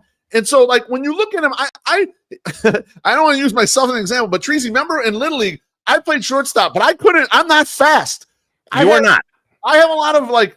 My wingspan is wide, right? So you can get to arm length a little bit more. But now, as you get older or whatever, that goes away in the speed runners. I don't think he has range per se, but I think his length is allowing him to do a lot of things he needs to do on defense. And so I agree with MSS. It's like the arm looks so much better in contrast to Chase. You're moving Chase off a shortstop, which I think is a good thing. He had a good run as far as the numbers went at short, but we kind of looked at him like, that's going to come to an end. You watch him try to get a ball in the hole, and it's like, this isn't going to last long. It's not going to be that great for him. At the plate, he looks okay, but to me, like, he has the tenet of this regime's players and that he knows what a striking ball is. However, for him to succeed, he's going to have to hit some balls really hard. He has no barrels yet. It's only 22 plate appearances. No big deal. He's not out at a crazy clip at this point. But I wonder if he's not a guy who the bat's going to take a while to get there. And I don't want to use the example, but to me, this is the guy who came to my head, and they're nothing like each other, but other than good athletes who played other sports. But it took Tim Anderson's bat a while to get to that point where he became a guy killer. And so that's the other sport thing. It is going to take him some time to get there with the bat. That's a comparison I'd like to like a little bit on, and not so much Tim Anderson per se, but like if he is a 15 to 20 home run guy that bats for a bit of a good average, would you rather that, or would you rather him sell out for power and be a 30 home run guy, but a little bit more of a 3 outcome guy? Like, because he's definitely going to get walks. No, the profiles aren't going to be the same. I just meant the but I'm saying period of athleticism. Which would you rather? I think rather him want him to hit. I think he's middling power guy. I think he's got to be Paul the Young with walks, basically. I think that is the way not to bring up Paul DeYoung, but that's what it looks like to me. It's going to have to be a bunch of home runs and walks because it's going to be 225 batting average or whatever the fuck, 240 batting average, like long term. And so he's going to need that power. That's why I think it's going to be Chorizy. I don't think he has the optionality to be I don't think he has an optionality to be Mike Tauchman and hit 297 or where he's at right now. Right. That's kind of the profile I'm like referring to, is because I feel like the Sox are building too many of those guys right now. Right. Trey has given us a drink, but his question, he says over under 2.5 outfielders traded. Now drink. Trey, we will get to that question in about it's coming 15 minutes, I would say. So cheers, but we'll get to your question soon. And thank you, Trey. I will also dig deep on this on Monday with Alex Root. Alex Root and I have a bunch of players lined up to talk about their trade values for the White Sox. Could be a good show. So I agree with a lot of the stuff you guys said. I really agree with the part about the way that they brought him into the league. I thought that was a very smart move by the Sox. Yes. On the road against the only team worse than us at altitude. Like, you couldn't have given him a better scenario, and he got that triple. And like, this wasn't like a scenario where they couldn't have failed, but it was the best possible scenario. He hits that triple. His bat is forgiven now for at least a month. For a while, right? People saw that first eye test, and he got all those hits in that first series. And so that gave him a lot of leeway. And not that it's been bad at the plate or anything. I think the 4 strikeouts are fine. Like, you just came up. Like, I expect that kind of thing. But I do think it gives him a little rope. And the fact that he's looked okay at short gives him a little more rope. So I'm cautiously optimistic for Colson. Good. But I need to see some home runs, man. Wow. It's got, and I know you're like, oh man, it's only been a few at bats. It's got to come quick. The power has to be there, man. The power I kind of agree with you. The power needs to be there instantly. And right now, it looks like he's more trying to control the strike zone. 22 plate appearances, Chorizy, 13.6 walk rate, 18.2 K rate. He was K'ing almost 30% in Charlotte. And even when he was red hot for those periods, it was like 28% K rates or whatever. And so I think he's getting adjusted, but I agree with you. Let's see the home run power. And if you have a game where you're 0 for 4 at 4 Ks, too fucking bad. That's gonna happen. Like, I'm not worried about that. I'm worried about having one motherfucker on this team that can hit a home run. That's what I'm worried about. Ditto. It would be nice.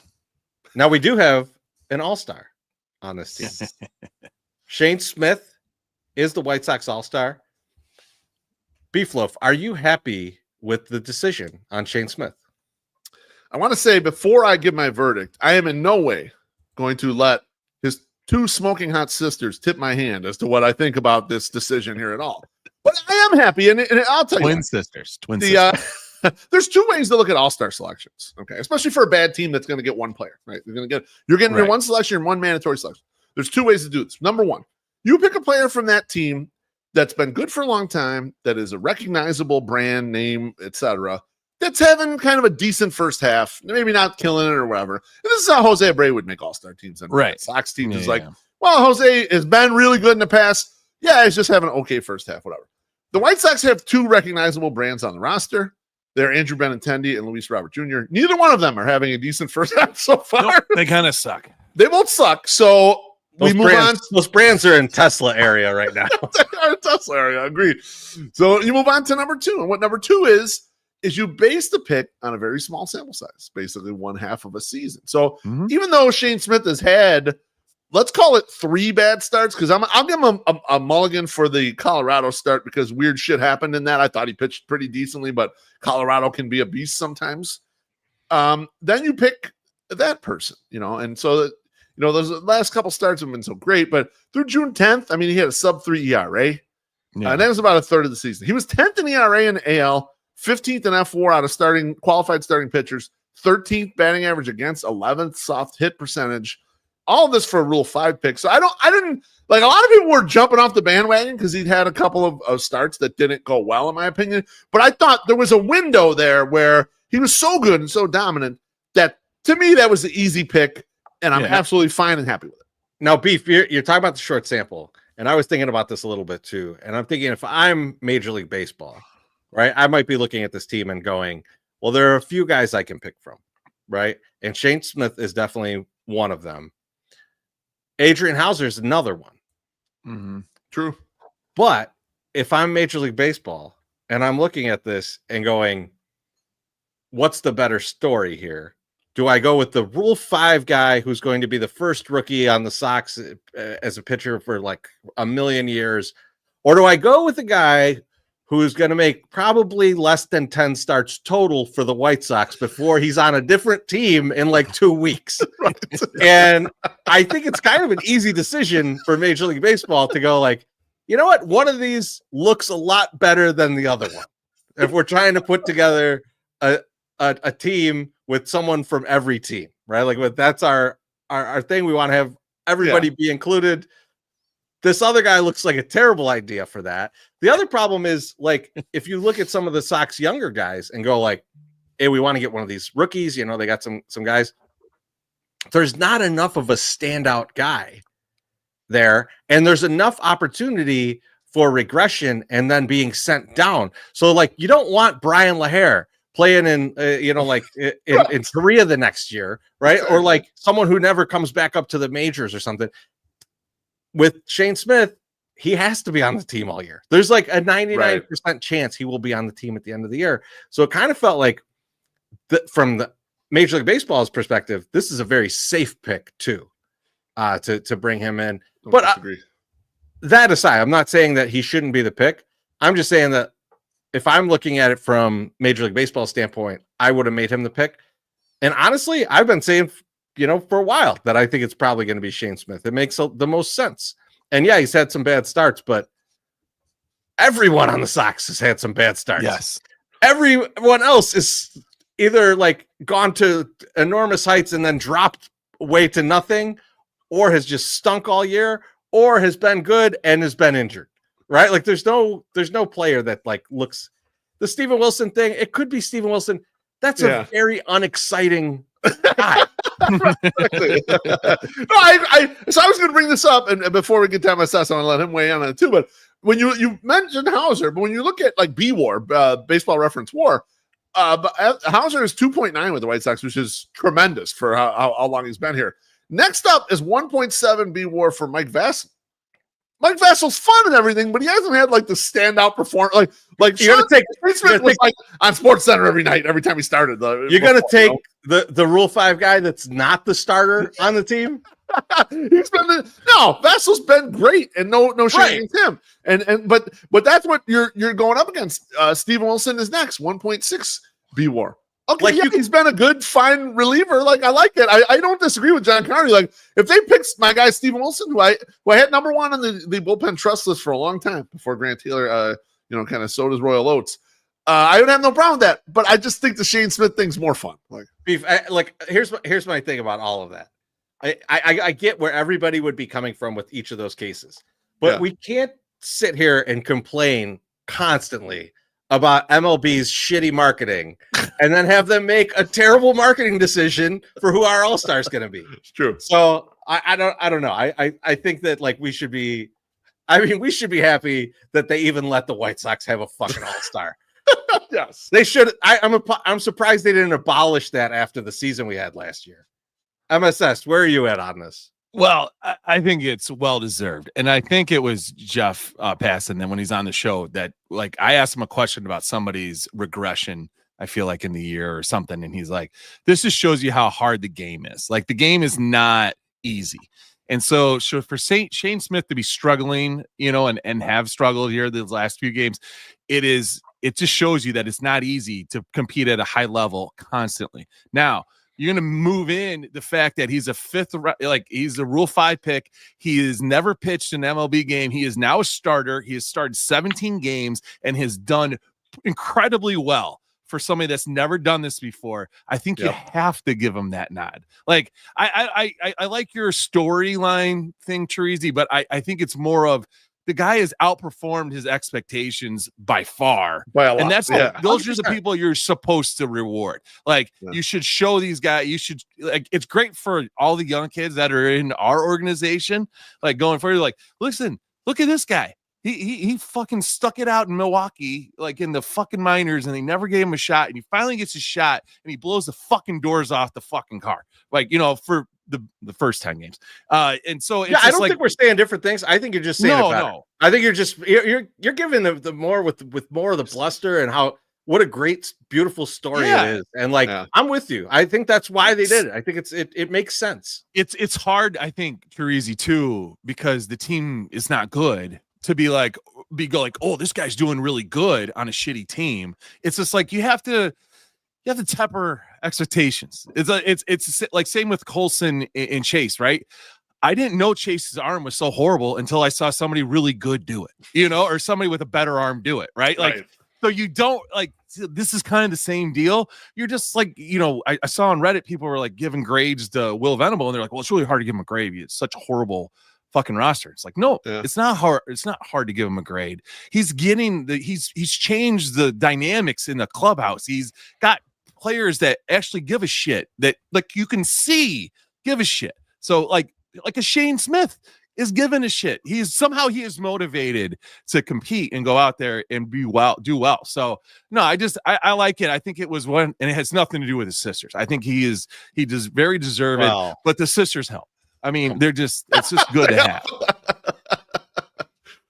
It's good to have. So yeah, doesn't have anything to do with the sisters, and he doesn't care when people come down and just talk to you, Beef. That's right. A lot of fibs being told in this podcast. MSS is telling himself a lot of stories. A lot. Hey, maybe he believes them, so maybe that's okay, Trees. It's not a lie if you believe it. That's exactly right. Both Chase Mydroth and Miguel Vargas are struggling their fucking asses off right now. Last 3 weeks have been brutal. Who are you more worried about, and who comes out of the respective slump quicker? MSS, who are you more worried about? Chase is by far and away my biggest worry at this point. And the reason he's my biggest worry is because what was keeping him up here was okay defense, but also getting on base, taking walks, getting the slap hits. And if you don't have that shit, it's going to be really hard to stay on this team and stay on the field, especially with a guy named Lenin Sosa hitting bangers and fucking home runs every once in a while to stay fucking relevant. He can play short too, or you can play second too. So it's like, I don't know if Chase can't do the things that we need him to do, which is the slap hits, get on base, take walks, do all that shit. I'm worried that he will not be around. They're going to send him down. And I don't know if that's good for him. And I don't want to break his spirit because I love that guy. And I think he's there. I just need him to get back to where he was and his plate discipline, get that back. I don't think I don't think they'd send Chase down. I don't think we'd get to that point, but I think the power is something we've talked about for a while. Like when we first talked about Chase Mydroth, that was one of the things I brought up. He's got to have some power, because if he doesn't have power, he's going to get into the same scenario that we've seen with other guys that hit lightly, is that they're going to attack him and go, we're not going to walk you. We're going to throw you a ton of strikes, and then you're going to have to beat us. And the fact that since May 23rd, he only has 3 extra base hits, that's a problem. Yeah, that's a real problem. And he's got to start hitting the gaps. He's got to I don't need Chase Mydroth to hit 50 home runs or anything. I don't need him to hit 15 home runs. Right. I need him to hit the gaps, get a bunch of doubles. He's not slow. He's a good base runner. That's what he's got to do. Yep. And if he's not going to be able to do that, it's going to be really hard for him to have the on-base percentage that he wants to have the average that he wants to have. Now, Beef, what are your thoughts on this? Who are you more worried about, Vargas or Chase? I mean, I'm with MSS. I'm more worried about Mydroth. I'm going to bring up their stats. I'm going to just put up a little thin graph on the board. This is since my birthday, so we had the birthday celebration at our good friends Cork and Carrie at the park. And when you kind of look at the walk and strikeout rates for both guys, for Mydroth and Vargas, they don't stray far from what they normally do in general. Mydroth's walk is down a little bit, his K's up a little bit, but not a lot. And similarly with Vargas, these kind of straddle the normal numbers. You see there's a lot of bad batted ball luck, right? The BABIPs are way the fuck down. Now, some of that's quality of batted ball. We'll get to that in a second. But the reason I'm more worried about Meidroth is he's going to go through these stints, but he makes enough contact where with his profile, those should run out after a while. Like I expect him to go 1 for 19 sometimes, but he should follow that up with a 7 out of 14 kind of to even out the playing field. And that's not happening. And so what appears to be happening with him is he's getting himself out on pitches that the pitchers want to get him out on. They're getting weak contact. They're getting him to do things he doesn't want to do. You see the ISO there, Chorizy, 0.14, disgusting, absolutely terrible. You cannot live with that. And you mentioned that he's only had 3 extra base hits.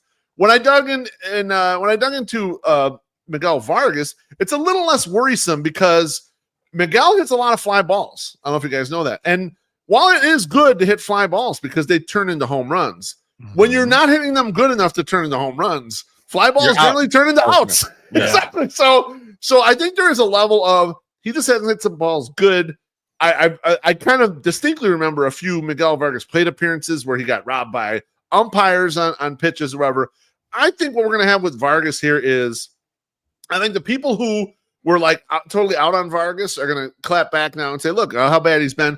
But I think he's probably going to be streaky because of the amount of fly balls and because he doesn't have like the light tower power, right? He's probably low 20s home runs in kind of a good year, but a lot, good control of the strike zone, etc. And so they're going to be years like this. Like they're not exactly the same, but like, you remember how Alex Rios would have a year where it's like, he's terrific, and then the next year was like he fucking sucks or whatever. Like I can see Miguel Vargas being kind of like that, kind of like, oh man, what a great year! Like he was in June and fucking crushed the shit out of the ball. He beat the hell out of the Cubs or whatever. It's like, yeah, when he's getting those pitches and getting them up in the wind and they're going out of the ballpark, this is going to look great. When he just missing a few or he's hitting into some fly ball bad luck, and it's going to look like shit for a while. He still controls the strike zone, but I'm way more worried about Meidroth because I think Meidroth's drop off is not on the roster type guy. I agree with MSS. Like, I don't know that I agree with you, Chorizy. They probably won't demote him now. This year. They don't have the guys, but I think at some point, like to be that utility guy, what's he going to do? The fancy sliding works great, but you got to get on fucking base to make that fucking work. So I'm with you, MSS. I think really Vargas also, because of the power, because Vargas does have some power, like there's a lot more forgivable gaps in hitting, right? Like if Vargas came out this weekend and hit a home run and a double, right, over the weekend, we wouldn't have this conversation for another 3 weeks. Agreed.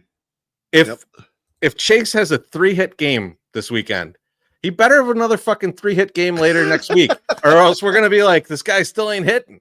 He had that one nice game, right? Like all singles. There's a very different view of these two types of players, and like if you're gonna be the light hitting guy, you got to be very consistent. Yes. You got to get a lot of fucking hits. I need more consistency for us to not worry about you. With Vargas, I think that he could accidentally run into a couple home runs here and there, a couple doubles, and you're just kind of feeling okay because this team's bad. Like if we had a good team, we'd be out here going like, we got to trade for a third baseman or first baseman, whatever the fuck Vargas is now. But the other thing I had on this is that our guy Polish with Extra Onions has been talking shit about Vargas, which is the perfect way to bust out of a slump. Oh, absolutely. So, yes. Absolutely. I'm looking forward to that. We got a drink here, and I have no idea because it's from Sammy Davis Jr. if this is true or not. It looks legit. I think it is true. It's legit. Yeah, I think it is true. It says going to tweet a GoFundMe for a friend that suffered a traumatic brain injury at work. Please donate and retweet. Thanks all. Cheers, Sammy. I hope whoever that is okay, and definitely get that out there. We absolutely will retweet that. Yes, thank you. We have some of the same friends, and I think I saw this on Facebook. So I was like, yeah. Oh, man. Sure okay. Yeah. Oh, yeah. I know. Yeah. We all know that guy. Yep. Yeah. All right. Next topic. And this is going to go back to a super chat we had a little bit ago from Trey with the over under of 2.5 outfielders traded. Mike Tauchman is still hitting very well. Why is he still here? Beef, I'll let you start. When you lower the minimum to 150 plate appearances on Fangraphs and you look at like leaderboard stuff, Mike Tauchman is currently 31st in MLB with a 136 WRC plus. He's 23rd in on-base percentage with hitters with 150 plate appearances or more, 379. 17th in batting average. It's a low batting average era, 297 batting average. Mike Tauchman is hitting the shit out of the ball. He'd be effectively a top 3 hitter on most teams who could afford to trade for him. And it wouldn't cost a lot to pry Mike Tauchman from the White Sox hands. So, boys, I mean, the only thing I could think of, the reason why he hasn't been traded yet, is that he runs like Kaiser Soze right now. Like, there's just he can't. I was going to say his limberness. So, hold on. It's very questionable. So hold on a second. I think we all have this in our notes. I want to hear everybody's. So you had Kaiser Soze. Yeah. I had a guy who looks like he's shuffling around on the bases like 2000s Ozzy Osbourne moving around on stage. MSS, what did you have? I didn't have anything like that, but what I would say is a guy that's running like he doesn't care if he gets hurt. Like he can just run through things. It looks like he does care. Well, no, hang on, like he's got dress shoes on an ice rink. Let's separate this. On the base paths, he's running around like you're saying, Chorizy. When he's in right field, he's aimlessly throwing his body into the stands, like again into the fucking net and all this shit. I was thinking about that too. I was like, he's maybe the teams are like, you can't move, your hamstrings are fucked, and you're reckless. You're just diving into weird shit for no reason on a terrible team. Why are you doing this? Chorizy, we've said this several times in the seats. I'm like, he's playing like he wants to get hurt because he doesn't want to play right now. Like he's just trying to listen, guys, quit putting me out here. I'm gonna fucking run into shit, but yeah, because the bat is there. He's looking good that way. I think there's a shockingly low amount of home runs from him, though. I think 4 home runs is not great. Like I would expect a couple more. I want a couple more from. I think that's why he's cheap too. I think that's why he's cheap too. I think Beef, you bring up a good point with the injury risk, and I think that teams are going to look at that and definitely kind of back away. But I also think that there is an element of the market has not yet formed for outfielders, especially left-handed outfielders.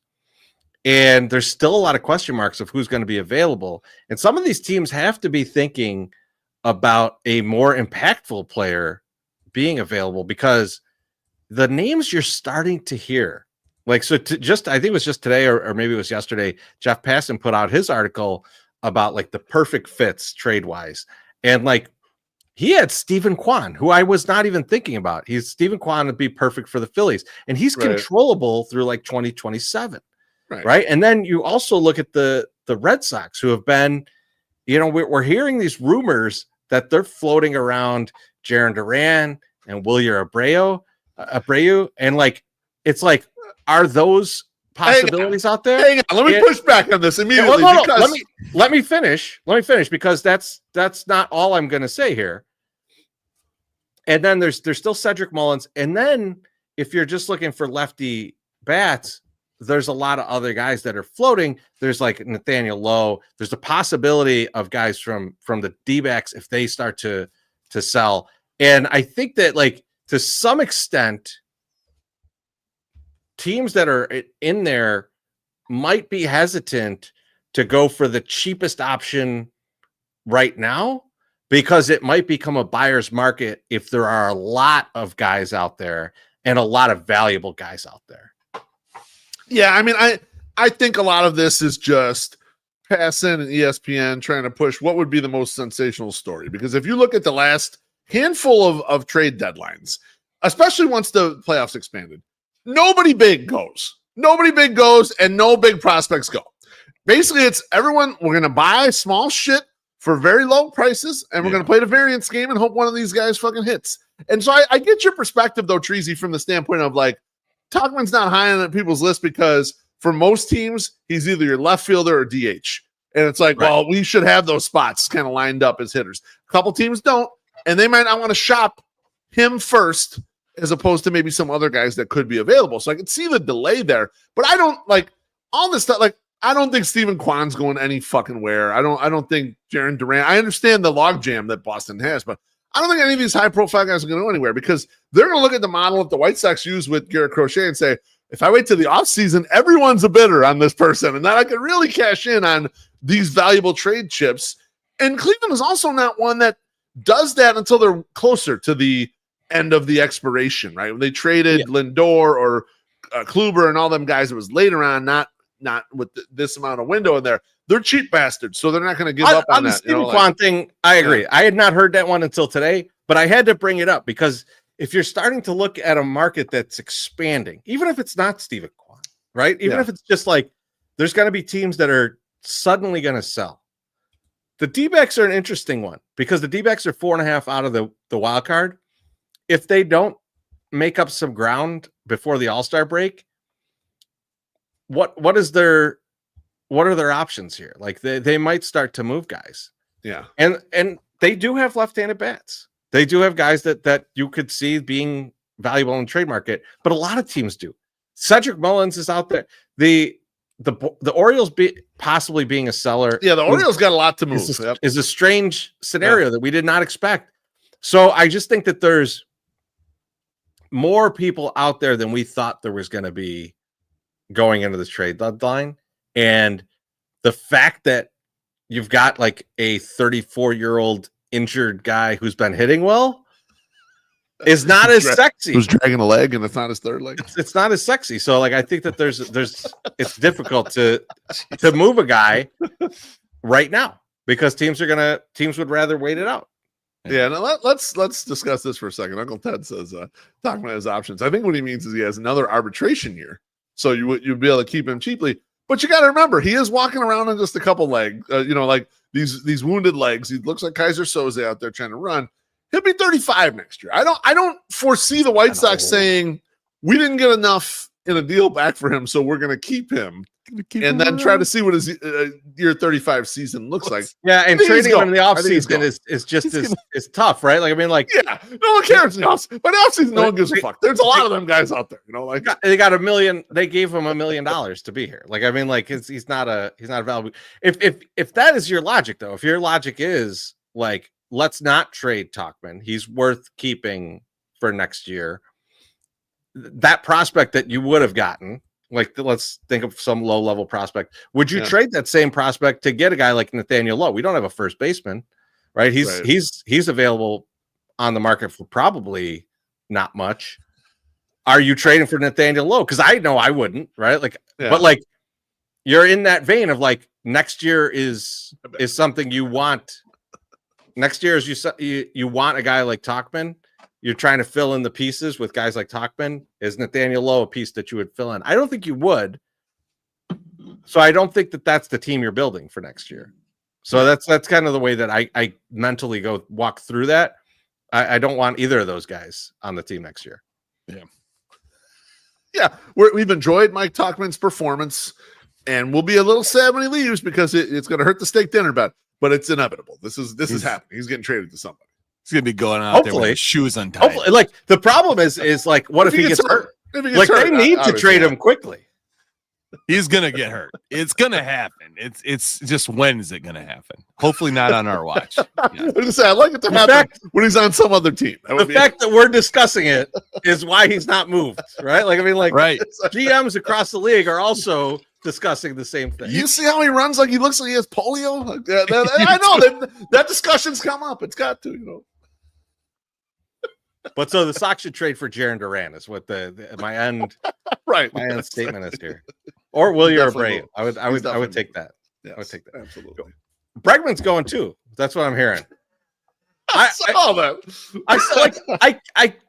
I keep hearing all these Red Sox rumors, and then I'm like, they are in the wild card right now. Yeah.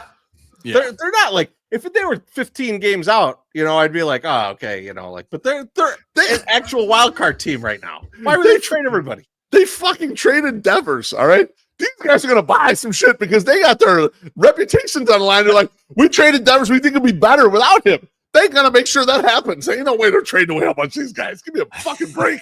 The Jarren Duran one is the only one that I have any type of belief in. Because like you could get back other major leaguers for that. Like they could trade Jarren Duran for current major leaguers to a team that's, like trying to rebound for next year. Like that's the kind of thing that I could see happening. Like they trade for some old guys from the Cardinals or something and they throw Jarren Duran at them. I don't know who those would be. I'm just throwing a team out. I'm just throwing a team out that like is probably going to try and compete next year. You're talking about a team that maybe is still in it this year, and it's like, well, we have an excess of one part, and you have one. Let's just flip each other, kind of. Or they're barely out of it this year, but like know that they're fading. They're not trying to push for the playoffs. They're like, fuck this, we're done. But like, we want this guy for the next 3-4 years. Right. I could see a move like that. I don't know. I just think that Mike Tauchman is walking into a very big market of outfielders, and it's going to be tough for him to move quickly, as much as we want that to happen, because we know he's on one. I mean, I need him selfishly for the steak dinner bet, but also I'd like to see him go somewhere else for his own benefit. All right, now it's time for thank yous and GFYs. MySoxSummer, who are you thinking of GFYing? I have not necessarily a thank you or a GFY. I have an apology, and I have an apology to you boys, because today I started again the blog that I've been trying to write about the t-shirt companies that are in Chicago that are so angry at the bootleggers that have stolen the design that the t-shirt companies have stolen from somebody else. Like these are non-original ideas that have been stolen now thrice. Okay. And they're very upset because they keep calling these people out, like the bootleggers, and they're like, these guys suck. And it's like, but you stole the stuff too. And I'm apologizing because I have tried to make this interesting to like just a normal person, not somebody that's in the business or whatever. Right. And I'm also like fighting within myself going, I don't want to deal with the assholes that are not going to understand what I'm saying. And they're just going to attack me and say, but the 108 is a stolen logo. And I'm like, but I'm not yelling at anybody else using the logo. And I think it's such such fine tune, like that you have to understand it, that I don't want to deal with the 50% of the people that will get involved in a conversation with me that are just fucking stupid. Okay. So I'm just like, good God. So I'm apologizing because I think I have a banger. It would definitely do numbers. Okay. Numbers. And it would definitely get a lot of people excited, and it would create the same kind of shit when I told Joe that was running an unethical contest. Not an unethical business, an unethical contest, which he agreed with. Then he got mad later. Yeah, he got very upset. I will say, he's still mad. You've been trying to make this blog happen. I know, over and over. Let's just face the facts. It's not going to happen. Gotta let it go. And write a blog instead on a comparison of Colson Montgomery's length with Johnny Sin's length. So I go to your wheelhouse. Apologize, boys. I apologize. Now let's get to this drink, which is about your apology here, basically. Make sure to write the blog in Arial. I guess Josh doesn't like our font. I don't know. Yeah, maybe he's anti our font. I think he's anti some other thing. Talking a lot of shit, man. It's funny. Josh, I did wear the Holy Sheets T-shirt while I was at Cottage. I wore it yesterday, Chorizy, so you didn't see it, but it was a big hit amongst the fans. I know what he's talking about, the Ariel, but I think it's Helvetica. I think it. I don't know. I know exactly what he's talking about. It's Ariel. It's Ariel bold or medium. How dare you? Beef, who are you thinking of GFY? I got a few. I want to RIP in peace. Big bad Bobby Jenks, man. Yes, it was so sad to see that he went. Not only with the Players Weekend for the 2005 team that was coming up, but we had talked privately with Danny Parkins. We knew he was going to try to do something for his radioathon July 31st, and he even maybe discussed potentially rolling us into that. So that really fucking sucks that he's gone. We got to meet him. One of the Collector's Cave signings. We took a picture with him. We talked to him for a little bit. Very fucking sweet guy, just a very nice guy. And so he was also one of the early of that type of reliever that was throwing 100 miles an hour and just had this fucking unbelievable stuff that now we take for granted that a lot of guys are like that. But Bobby also, as a pitcher, matured because he lost that 102. And he became more of a sinker baller and a ground ball guy. And that's when he had the 41 straight hitters that he retired, which was like a perfect game and a half, basically. And so just a great player for the White Sox. We enjoyed him for a lot of years, met him, and so very sad for his family. So that's first, Bobby. If you guys want to add on, go ahead, man. The 41 and a half is just still such a ridiculous thing.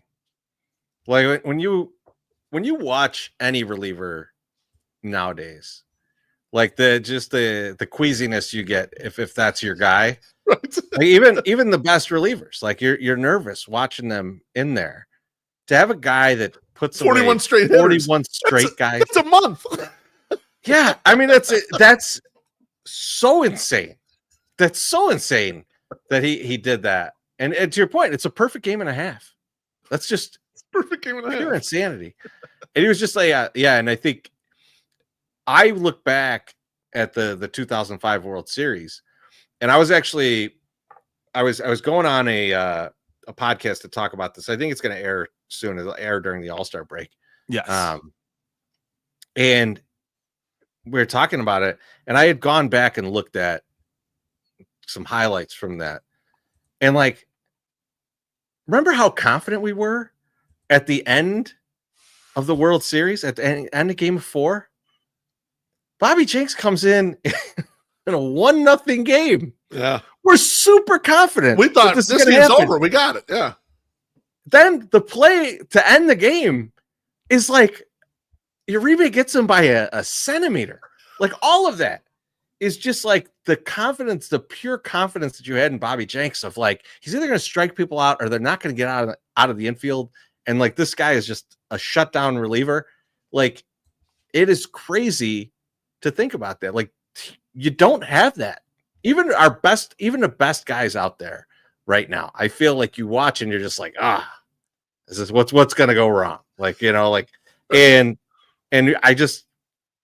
I wish I could go back to having that feeling for relievers.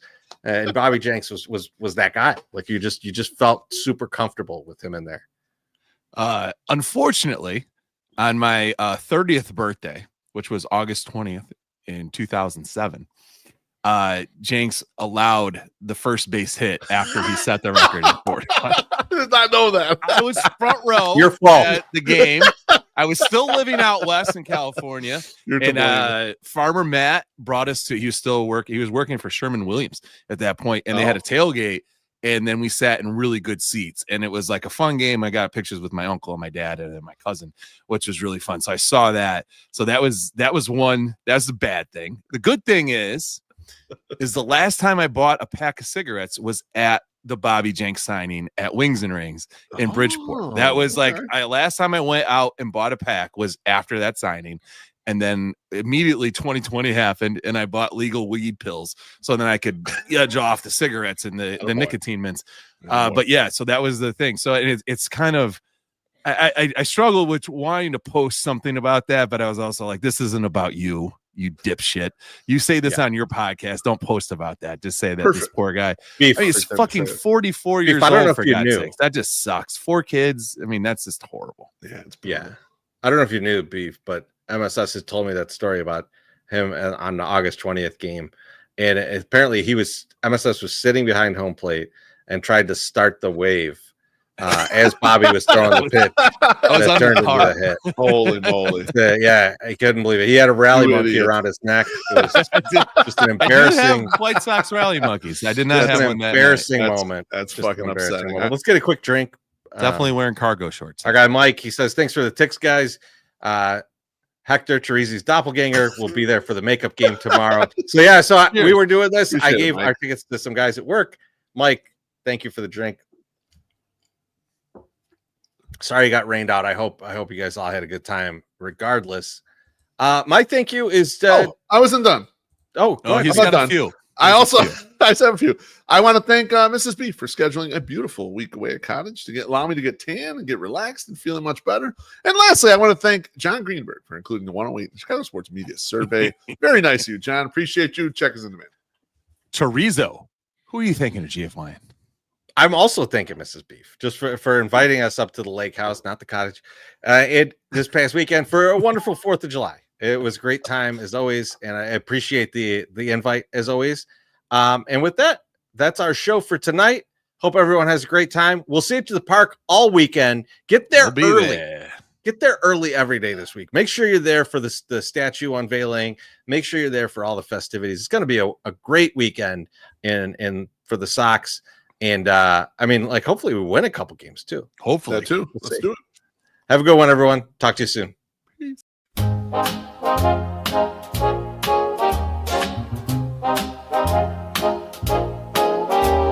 Thanks for spending your little Friday with us. Hope you enjoyed yourself.